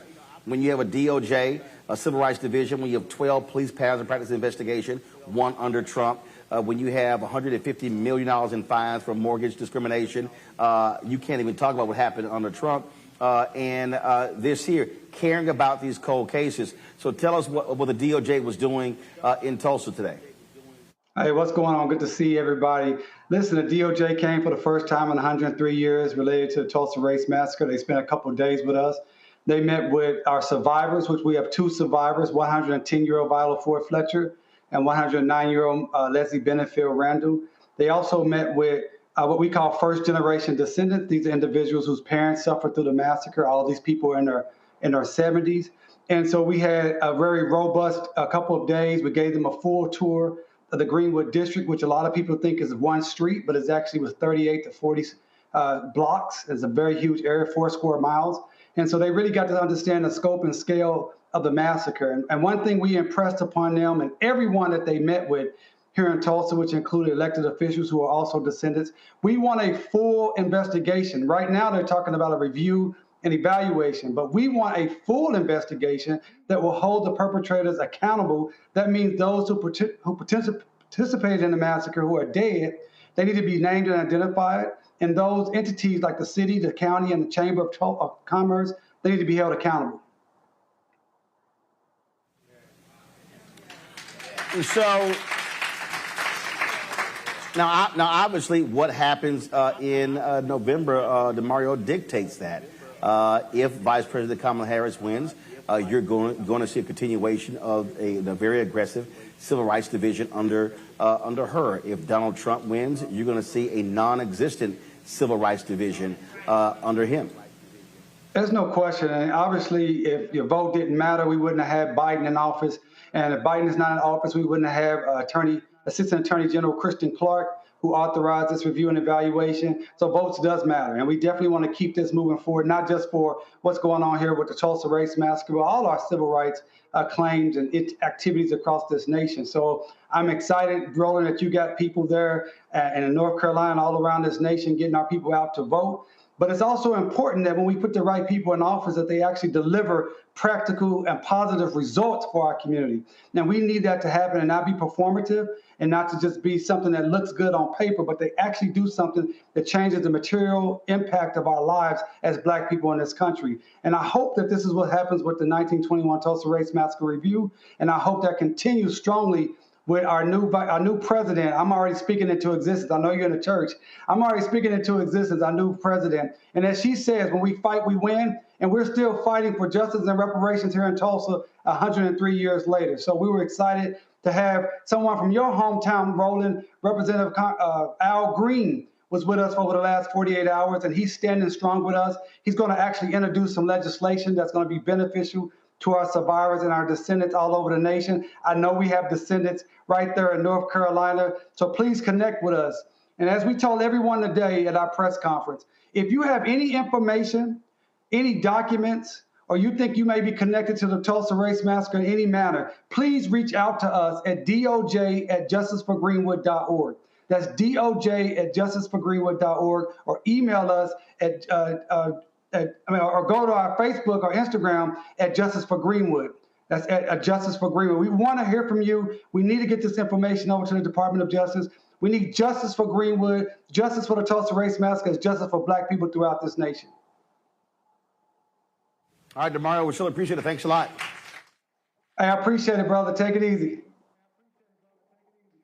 All right, then. And how you come on the show dressed like a Sigma? No, this is purple, my brother. That may be your screen. I don't know what it is, but this is purple, my brother. Let's get it straight.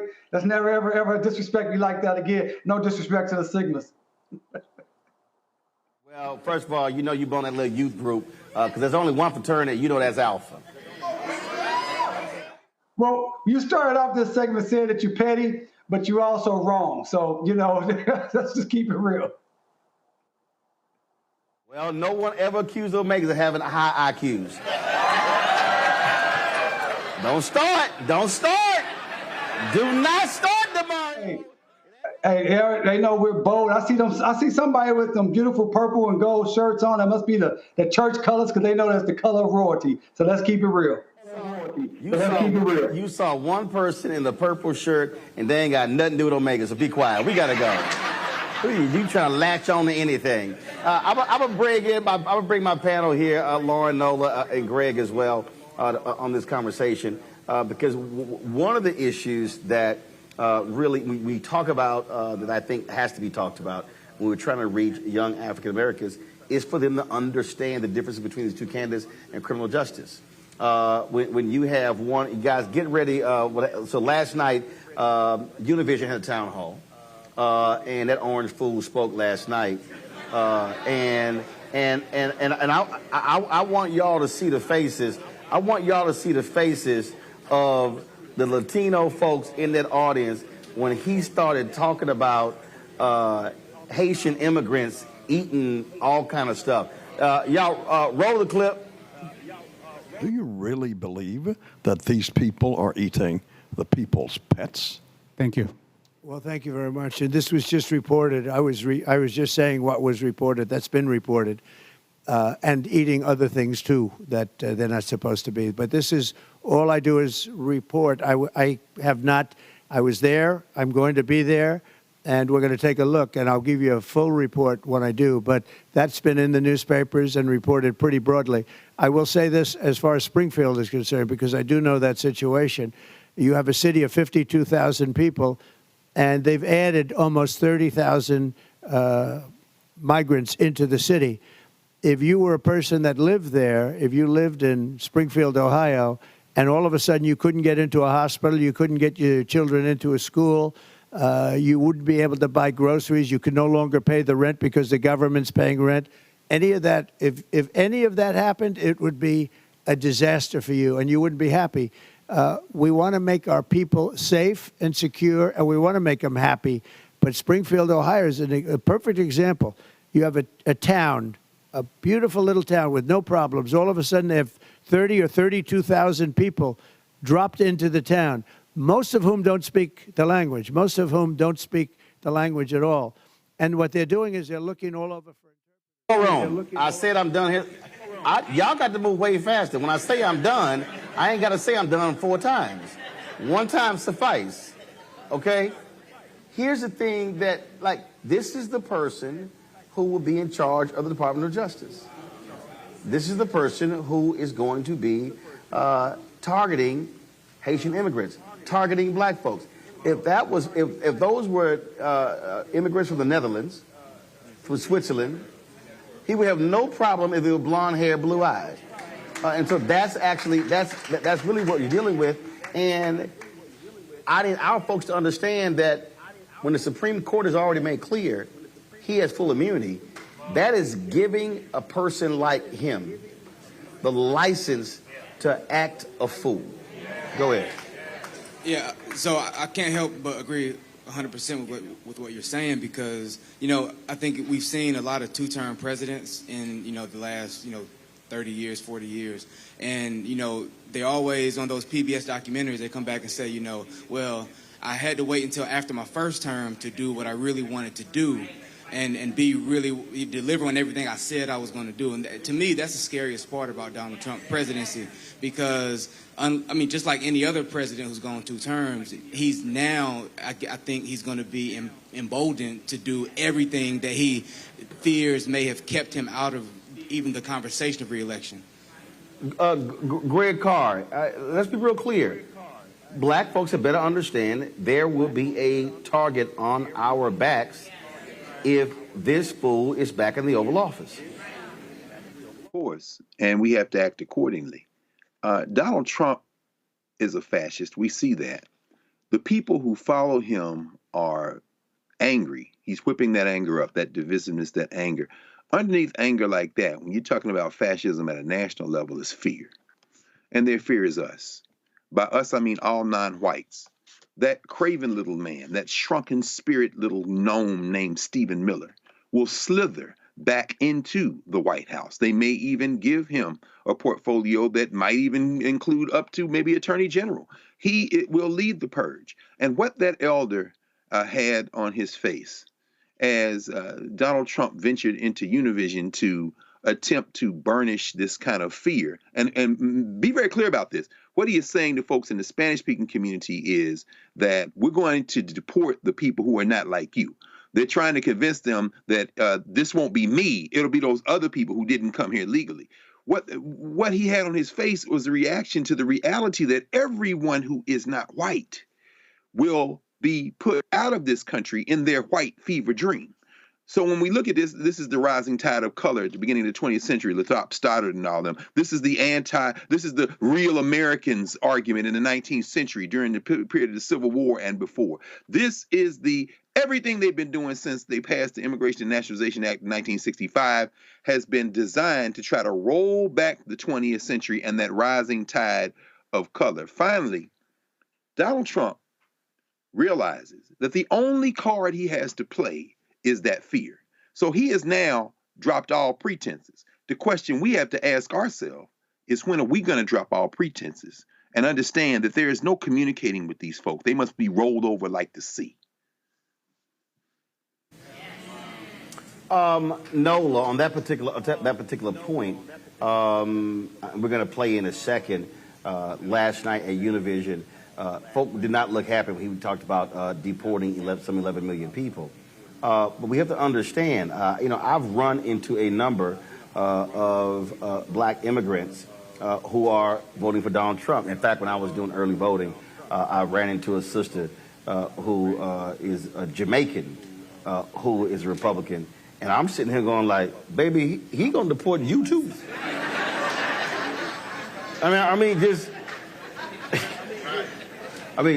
Just you can't just flash a Republican card and think you gonna stay.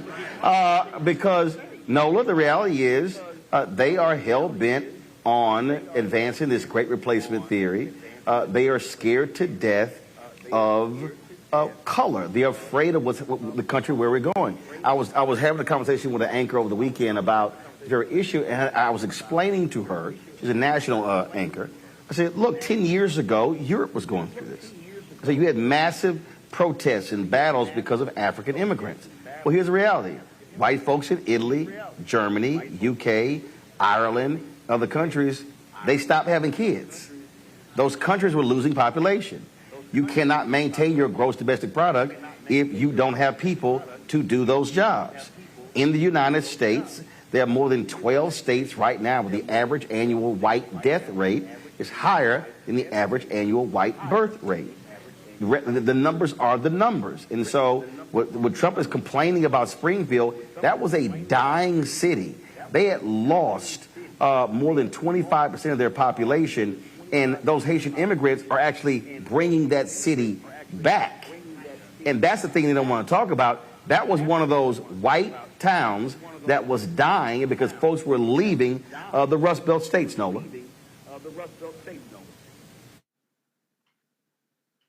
And, this isn't new, as everyone has pointed out. This has been the buildup over time. And the idea of whiteness cloaked in your vote, as the cloak of whiteness that a lot of folks that are new to the country or maybe, first generation believe that cloak, that voting cloak, will save them somehow. And where we are right now, you don't have to do the guesswork.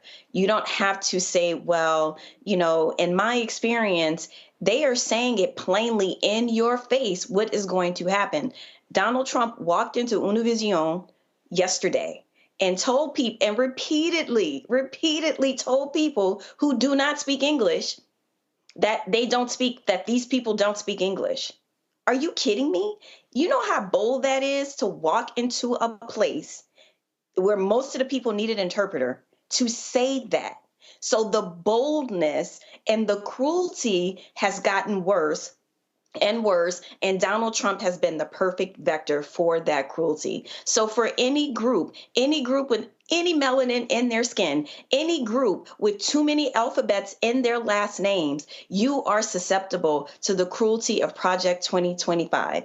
And let's not get it twisted. It has nothing to do with, violence and eating pets or anything like that.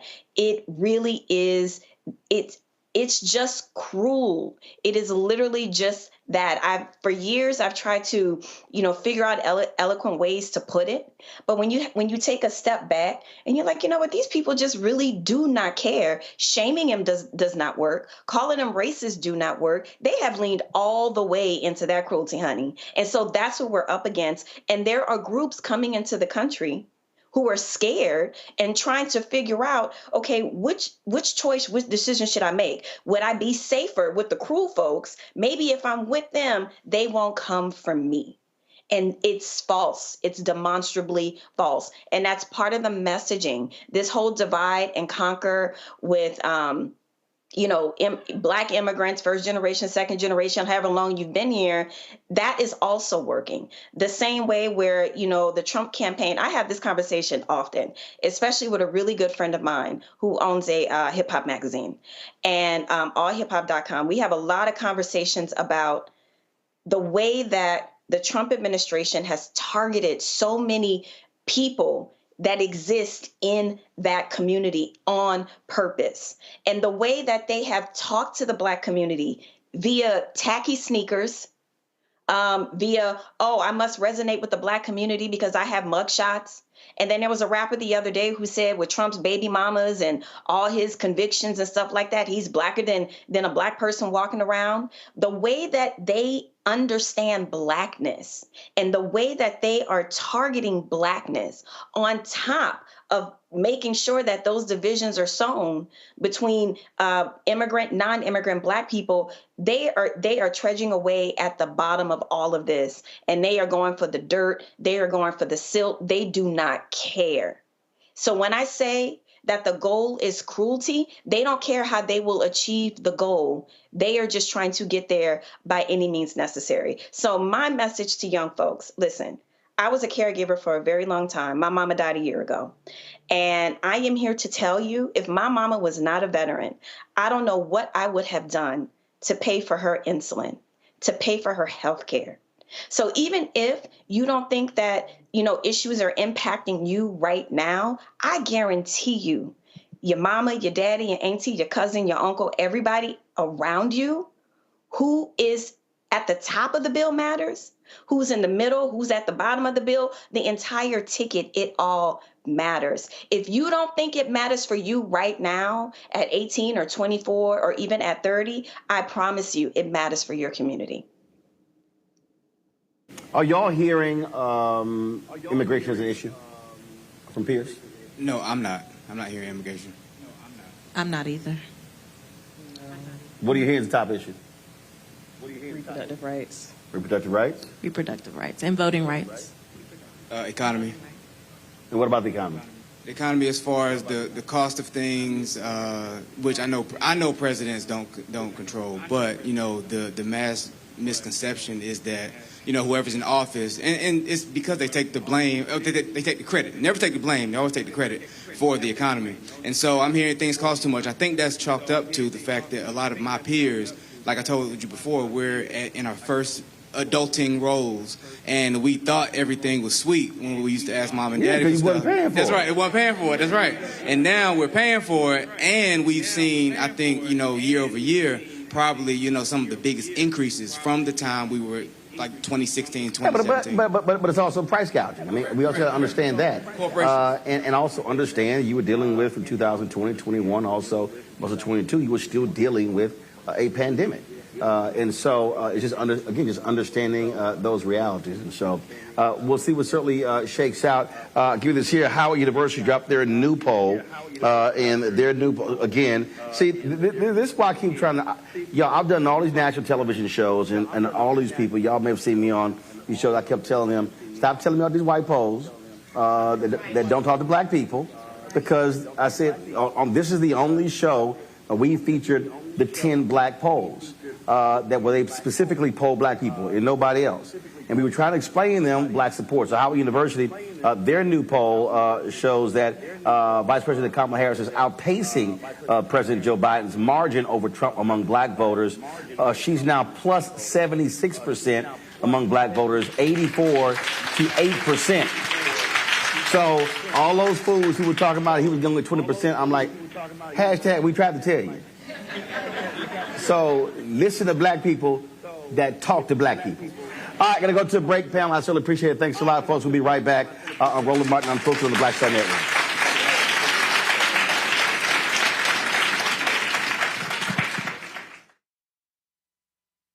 He told us who he was. Should abortion be punished? There has to be some form of punishment. Then he showed us. For 54 years, they were trying to get Roe v. Wade terminated, and I did it. And I'm proud to have done it. Now Donald Trump wants to go further with plans to restrict birth control, ban abortion nationwide, even monitor women's pregnancies. We know who Donald Trump is. He'll take control we'll pay the price. I'm Kamala Harris, and I approve this message. He told us who he was. Should abortion... In 2016, Donald Trump said he would choose only the best people to work in his White House. Now those people have a warning for America. Trump is not fit to be president again. Here's his vice president.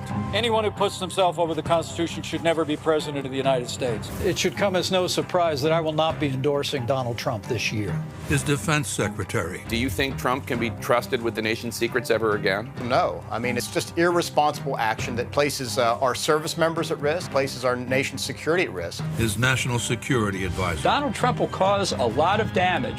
The only thing he cares about is Donald Trump. And the nation's highest-ranking military officer. We don't take an oath to a king or a queen or to a tyrant or a dictator.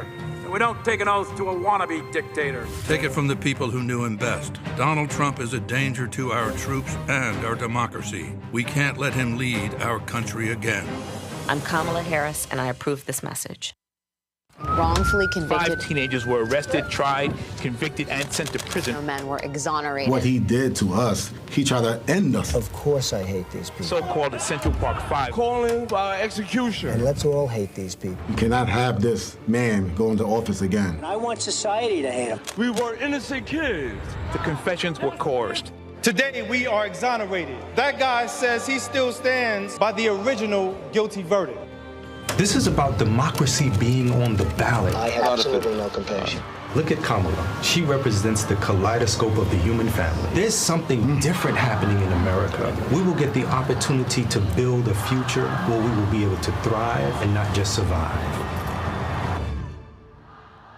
Nothing socialist about Kamala Harris. Trump says Harris is a radical. I don't buy it. Conservatives have a supermajority on the Supreme Court. With a likely Republican Senate, those checks and balances will keep our country sane. If Trump wins, he could end up with total control. I'm a conservative. I don't agree with Harris on everything, but she was a tough prosecutor and she put bad guys in prison. I voted for Donald Trump 3 times. I'm voting for Kamala Harris in November. Now, I'm voting for Kamala Harris this fall.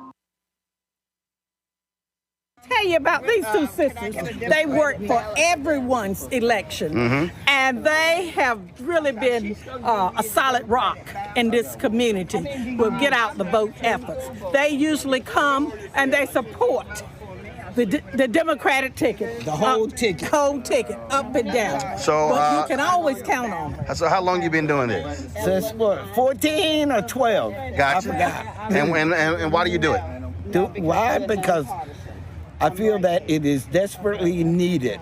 Because we're trying to teach people the process, how it works, to learn things. So many people don't even realize the party is underneath the names. And this is the things that we're trying to help people. So when they come back to the poll the next time, they have a little bit more information than they had before. All right. So, and how about you? Why do you work elections? I do know everything that my sister said.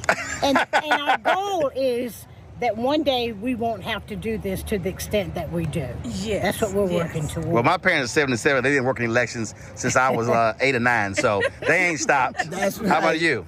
And I'm working opposed because I'm a candidate. Okay, are you running? I'm running. Okay. And I'm running for the school board, District 6. And I'm asking everybody to vote for me. I've done this work now for 28 years. And I would like to continue because I love our kids and I want to help our children be successful. Well, one of the things that I do is I'm always trying to explain to people why they got to focus on down ballot races. Because a lot of school board races, very few folks vote. Right, that's true. That is true. They're going to take the state legislative, then they move on to Washington, D.C. So these local elections matter, and they're very important. Absolutely. And another reason why we do this is because my sister and I are both retired, and we can do it. Yes, thank you. Yeah. All right, well, I appreciate it. I'm glad to see y'all out here handling your business. We'll do the best we can possibly do. Tonight. Okay, I'll be there tonight. Okay. All right, take care. See you tonight. All right, we continue our conversation. Glad to have our panelists here, LaShonda Washington, Nash County Board of Education. Also, LaShawn Jenkins is a high school principal My next guest also is Malcolm Logan, attorney. And of course, both of them are, Damario still watching, members of, he's in a youth group. We belong to fraternity. Alpha Phi Alpha Fraternity Incorporated. I'm just saying, coldest in the boldest. Dr. Greg Carr, who's still with us, also a fellow Alpha. We had our win with black men call. All other dudes got mad. They said, man, every time you got all these alphas on the call. I said, well, I ain't my problem. We can throw a rock and hit an alpha leader. I said, we got to look for y'all. But they were all mad. I said, y'all got to get over it. It's all good. I said, we'll pray for y'all. Let's talk about this election. I'm curious to know what you're hearing, what's being discussed here in Eastern North Carolina. What are folks saying? Well, I'm a candidate for the district seat, school board seat, and I was out this morning when the polls opened. People seem to be optimistic, which is a great thing. They were there early, and they were there in numbers, and that's what we need. Mm-hmm. So as an educator, I have a lot of educator friends. We're all connected in some community or another. And I've just heard a lot and seen a lot about just the energy of the campaign. Not so much that, that President Biden would not have got the job done, but at that particular switch, I think there was just a critical revitalization in the black community in terms of the energy, the optimism, the hope in terms of like our future.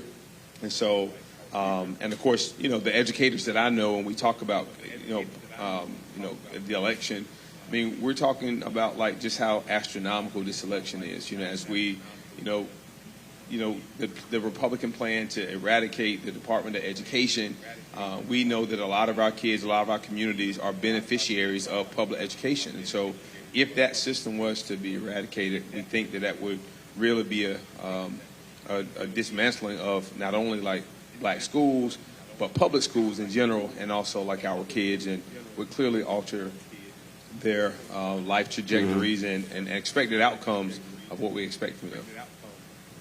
Yeah, I would say there are two things to take kind of more of a pessimistic spin. Two things that I've seen that have been somewhat distressing. Number one is there are still a large number of people who are treating this, and I'm talking about the very top of the ticket, as a competition between equals. And actually kind of trying to give equal weight to the most qualified candidate we've ever had for the office, and someone who is at best mediocre but happens to be cloaked in the garment of white supremacy that gives him oxygen that he doesn't deserve. So I find that distressing. The second thing is that there are people who still believe that their vote doesn't matter. And I would simply say, if it didn't matter, then why are people trying to take it from you, right? Ask my 11-year-old if her iPad matters, because that's what I'm trying to take from her when I'm trying to make a point. So if your vote doesn't matter, then why are they suppressing it? Why are they diluting it? Why are they otherwise making it difficult for your voice to be heard? So those are some of the things that I'm hearing here in North Carolina. Well, again, I go back to what I said earlier. I think what has to happen is we have to actually push people on these things. I was in Philadelphia last week, and there was all this conversation back and forth about black men, and all these folks were saying how black men are not being heard, and they want the issues addressed. And then I said, okay, name them. Then it was like, well, I'm like, no, name them. And in fact, there was one brother who was on social media. I hit him with that one, and he listed 5 things, and I literally showed him all 5 how those things are being addressed, and again, it just baffles me. And I think what happens a lot, there are people who just say stuff and literally don't know. First of all, there are some people who are deliberately lying, but there are others who don't know, and this is why one of the things I even said to the vice president in November. I've long believed that how I saw this election. I said January to July should have been what I call an education and enlightenment phase, if you will, because people did not know what had been accomplished, and they need to understand what had been accomplished. And I think we're still seeing that. Folks are like, well, I wish this happened. You're kind of like, it did. And that's just a large part of this campaign. Go ahead. Yeah, so I want to say you had made a comment earlier about Now, first of all, while you're talking, Vice President Kamala Harris is speaking at her rally in Wisconsin. We're going to wrap this up shortly. We're going to go live to that particular panel speech, but go ahead. Awesome. You said earlier, you mentioned earlier about the Hispanic and Latino community. I have a big familiarity with that population here locally. They are scared. They're uninformed. Gratefully, I'm bilingual. I can speak the language. That's how I know they're scared. They're uninformed. So we have to be intentional and inclusive about educating all. Mm-hmm. And I just want to add that, speaking of education, like civic education is like really critical. But when you look at civic education and how it's prioritized, when you look at curriculums from across the country, you have states like Florida who are saying anything that that's positive that relates to children of color, that we shouldn't teach it. We are banning books. We are refraining from using terms like slavery and using terms like voluntary displacement. And so critical race theory is really critical. And so if we are to be the power that we are in this election and as you put it, in the continual cycle, like we've got to return to the sheer fundamentals. And that's what I love about attending this church, is that the pastor is really big about civic education. Right now, if you were to, and this is just hypothetical, but if you were to truly quiz Americans, particularly in communities of color, about talk to me about the electoral college system. How does it work? How does it operate? How do we elect the president? Man, I had one dude. It'll work. I had one dude say, I had one fool say, I ain't voting until they change electoral college. And I went, are you aware that the electoral college is in the Constitution, which it requires 2/3 to change it? I said, then are you aware of how many states have to ratify that change if it does happen? Which means, fool, that the people who are elected in Congress are going to vote on changing it, and then the people who are elected in the states will then have to ratify it. So, I told y'all I had to cuss. So, y'all saw how where that was going. I was like, I said, don't you think it kind of sounds stupid that you're going to wait to vote until they change it when you're going to need to vote for them to change it? And I was just sitting here going if I had a 2x4, I wanted to just crack him beside his head. But, but that stuff is real. The stuff, and let's be real clear. We also need to stop with this notion that these are people who don't have college degrees and are educated.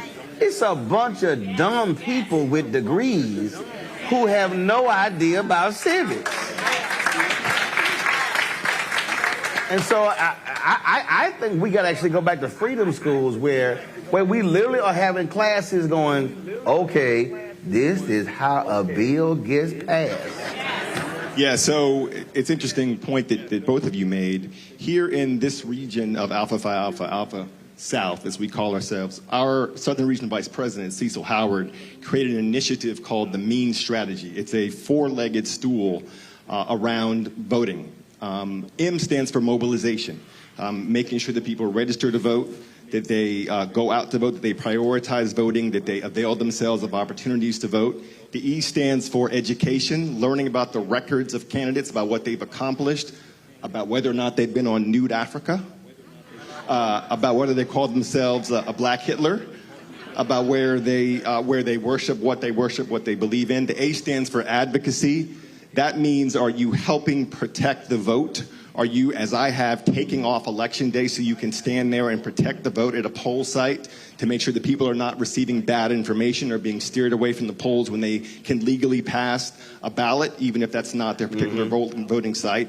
And the N stands for navigation, which is understanding the civic process. What does it mean to elect these people? What does the Commissioner of Insurance do? What does the North Carolina Superintendent of Public Education actually do? I see they have a D next to their name, so I'm going to check the box, but what do they actually do? Right. I also believe there's a fifth pillar, which is succession. And every one of you in this room should be on a ticket yourselves. You don't have to just vote for people who you see on TV. Why is that not you yourself? So think about that as we do within the fraternity in terms of how you actualize your responsibility as a citizen of this democracy? Well, look, I think all of that has to get done, needs to get done. And I'll say this before we go. We discussed it earlier. It's also, I was reading Joanne Robinson's book about how they organized the Montgomery bus boycott. And if folks don't know, it was Dr. Joanne Robinson, professor at Alabama State, in terms of how they were activated. And what was amazing about the story, Anthony, where's the bag with the drones in it? Pull that book out. Did you bring it in? Is it in the back? It's the red book with the red cover. First of all, so many people should have a copy of this book because she explains how it actually happened. And because there were folks who got arrested before Rosa Parks, and the women's political council wanted to be activated, but the other folks were not ready yet.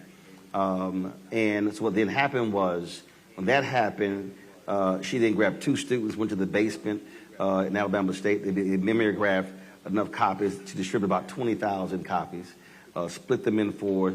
And what was so amazing, she then called about 9 or 10 of the women in the group. White folks in the whole town did not know. And they literally were dropping the flyers off and then distributed those flyers to about 20,000+ black people in Montgomery. And it was only when one black person was working for some white woman brought it to her white boss, and then it got in the hands of the media. And so Joanne Robinson said they were like ticked off, but then they were pleased because the media didn't cover the event. But the reason I was fascinated by that is because, one, they already had an organization. They had been moving and operating and meeting. Okay, that was first. 2, when it was time to activate, she literally picked the phone up and called 9 or 10 of them. They were like, done. Dropped the flyers off. They already had a whole distribution model set up. That's how that happened. That's how, because the Montgomery bus boycott was a one-day boycott that then went on for 381 more days. But the reason I tell that story, that one. The reason I tell that story is because, no, forget the cameras, just walk over. I ain't worry about all that. So this is the book here. It's called The Montgomery Bus Boycott and the Women Who Started It. The memoir of Joanne Gibson Robinson, and edited with a foreword by David Garrow. And every AKA should have a copy of this because she's your sorority sister. But the thing is, it was the Women's Council that actually drove this. But that was an organization. And so when it was time to move, they pressed a button. So imagine if there was no Women's Political Council. And then they had to have a meeting to figure out what we're going to do after the arrest. They were already in place. And this is what I was saying earlier. We were talking with the pastors, and the same thing. This is where I just fundamentally believe our organizations have failed us. In that if you had to do that today, I don't believe you can press that button and immediately have 20,000 flyers or whatever distributed because you want to have folks in line. We would have to call a meeting, ask a legal counsel, what should we do? And then we're going to have a meeting to have the next meeting to figure out what's actually going to happen. And so I just think that leaving here, every person who is a member of an organization should go to their next meeting thinking totally different. They should go to the next meeting and say, okay, what are we actually doing here? How much time are we spending in a frat meeting, sorority meeting, in a Lynx meeting, in a Jack and Jill meeting, in a Prince Hall Mason meeting, or any other group, church, men's group, women's group? How much time are we spending on internal stuff, and how much of our agenda is dealing with external issues with the community? That to me is what I think our challenge has to be, because we keep talking about problems in our community. So why have all of this so-called capacity if it's not being used properly? And that's why I love with these stories, because we get hyped about the boycott. I get hyped about how they planned it, the strategy behind it. Final comment. Go ahead. Listen, it's just like anything that you want to get good at. If you want to go out and run a marathon on the weekend, you can't start training today. You have to have good habits and good diets and good sleep patterns year-round so that you're ready to go. It's no different than that. So we encourage you to exercise good electoral hygiene year-round so that when this moment comes around, you're not caught off guard and ill-prepared. And here's a simple concept. I think that we just got to develop a culture around being proactive and not reactive. Sometimes we wait for stuff to happen, and then we react instead of just having a process and a procedure in place. And I believe that process and procedures prevents crisis. And I think that if we don't vote right, like, we're going to end up in a crisis. And so we just got to be proactive in our dealings and our organizations and our civic organizations, and also in how we educate citizens. Parental involvement is very important when it comes to kids. We need everybody. You don't have to be a parent to be involved. Vote like your life depends on it, because it literally does.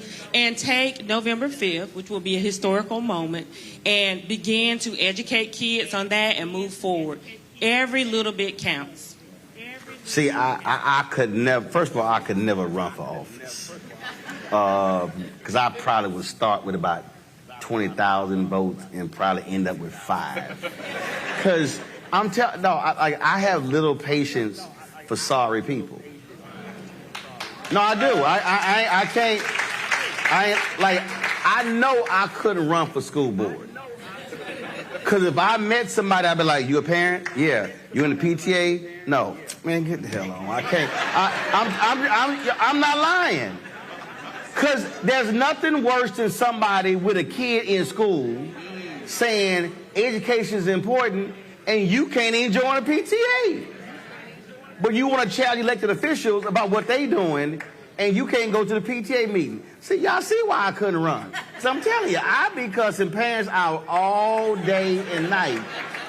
Because it bothers me when people say they want something, they care about something, and when you ask them the question, okay, well, are you involved? No. Well, what you doing? That's just me.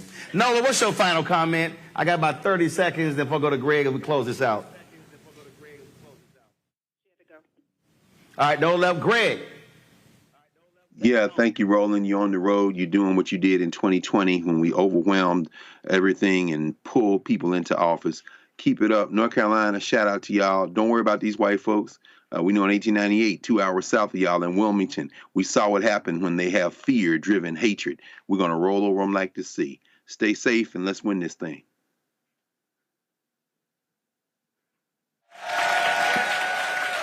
Let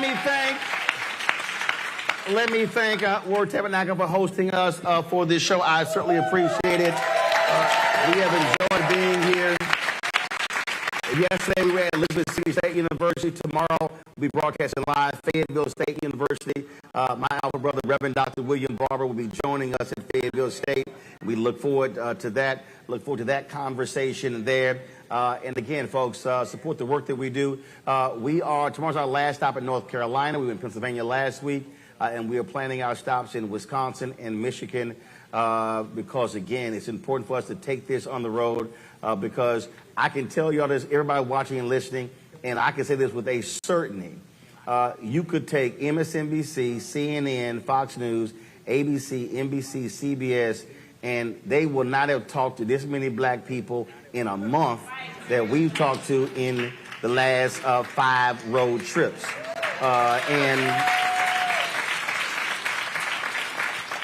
This is why black-owned media matters, because when we control our voice, we don't have to ask anybody permission.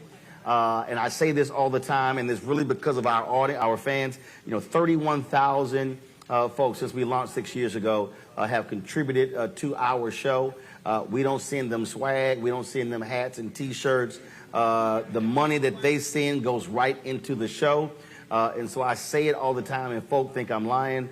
When you look at the cameras that are here, when you look at our equipment, our lights and our switchers, and of course our control room, You're talking about almost $400,000 worth of gear, but when you own it and control it, again, you don't have to ask permission. And so that's why telling our own story matters. And so we appreciate everybody here, those of you watching as well. Look for the restream. And again, you know how to support the show. You see the crawl down there. And so we're going to close it out here in Rocky Mount. I'll see you tomorrow in Fayetteville. Let's go live to Wisconsin. Vice President Kamala Harris. I'll see y'all tomorrow. Insurance coverage for 45 million Americans based on a concept? And take us back to when insurance companies were denying people with pre-existing conditions? You remember what that was? Well, we are not going back. We are not going back. We are not going back.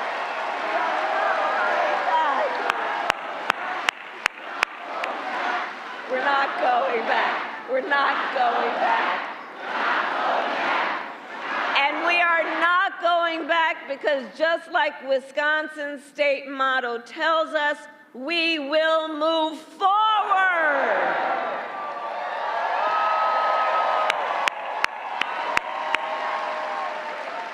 Because ours is a fight for the future, and it is a fight for freedom.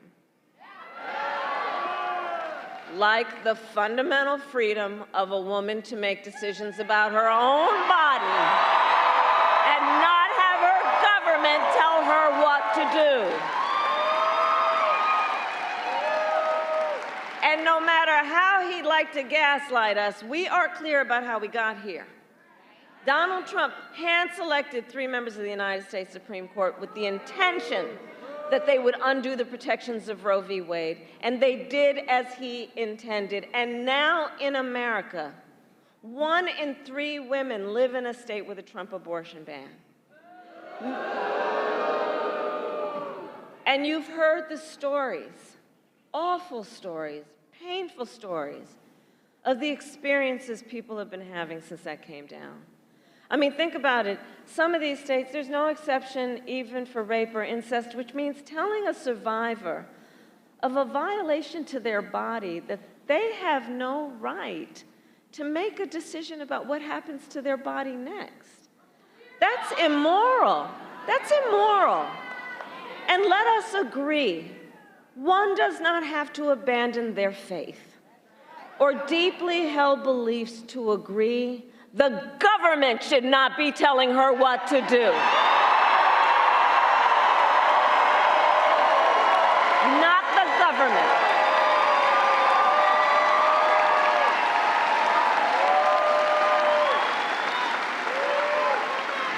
And it is my pledge to you, when Congress passes a bill to restore reproductive freedom nationwide, as President of the United States, I will proudly sign it into law. Proudly sign it into law. Proudly. That's why you got to get Tammy back to the Senate, by the way. Okay? Now, Donald Trump has a very different view on reproductive freedom. And he refuses continuously to acknowledge the harm he has caused. See for yourself. Let's roll a clip.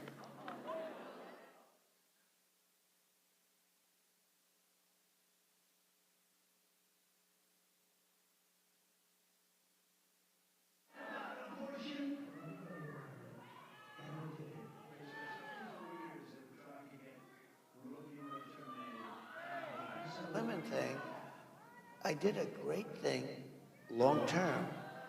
I think they'll understand. On the Roe v. Wade, I did a great thing. I want to talk about IVF. I'm the father. You don't hear that every day. I'm the father of IVF.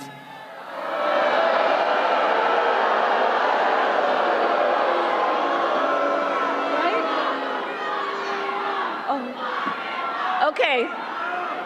The courts will take care of that. Let's take care of November. Okay?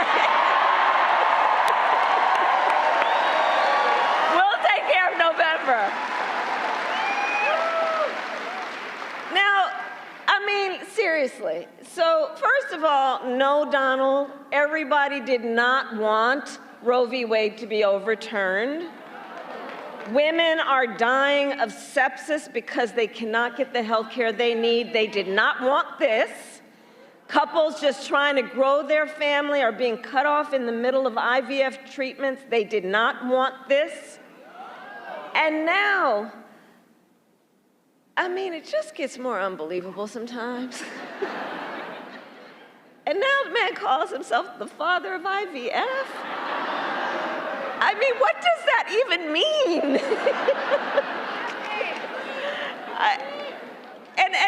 And all of that, well, he is the one who, by the way, is responsible for it being at risk in the first place.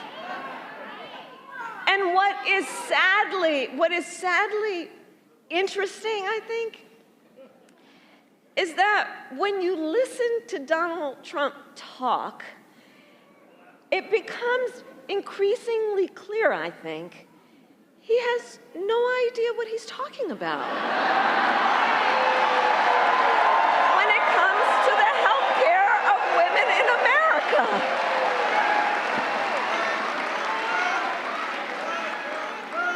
And across our nation, again, because this is serious, right? You know, this is why you all are here and spending so much time when you could be doing other things. Listen, across our nation, we are witnessing a full-on assault on other and additional hard-fought, hard-won freedoms and rights, like the freedom to vote. You see what's happening around our country. Attacks on the freedom to join a union. Attacks on the freedom to just be safe from gun violence. Attacks on the freedom to love who you love openly and with pride.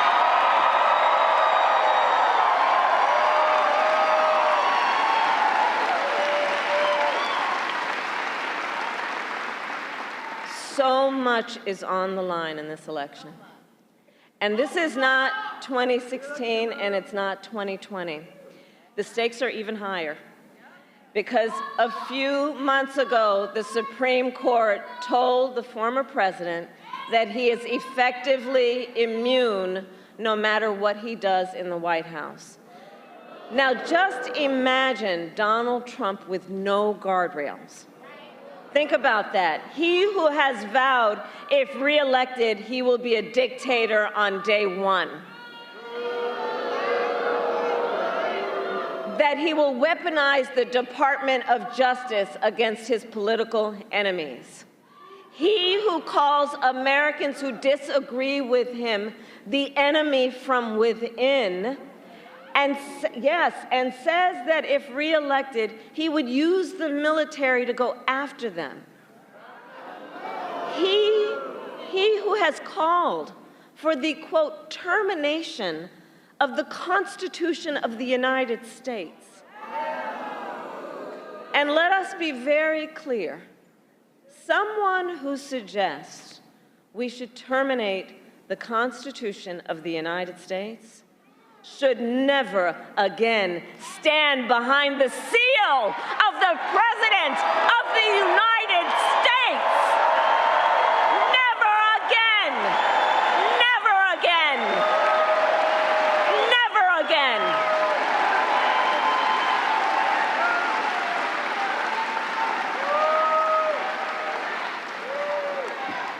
So, Wisconsin, it comes down to this. I know we are all here together because we know what is at stake. And we are here together because we love our country. We love our country.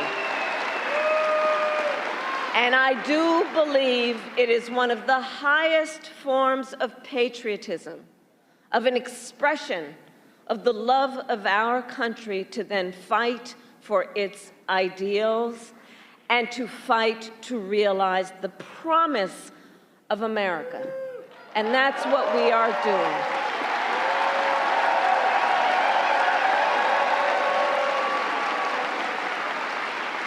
So election day is in 19 days. And here in Wisconsin, early voting starts next Tuesday, October 22nd. So now is the time to make your plan to vote. And if you have received your ballot in the mail, please do not wait. Fill it out and return it today. And remember, Wisconsin has same-day voter registration. So if, right? So if you are not registered to vote, you can register when you vote on Election Day or early. Because, folks, the election is here. And so we know we need to organize, we need to energize, we need to mobilize. And we got to remind everybody, your vote is your voice, and your voice is your power. In a democracy, it still remains true that each individual has the power. Each individual has the power to weigh in on this. And so, Wisconsin, today I ask you, are you ready to make your voices heard? Do we believe in freedom? Do we believe in opportunity? Do we believe in the promise of America? And are we ready to fight for it? And when we fight, we win. God bless you, and God bless the United States of America.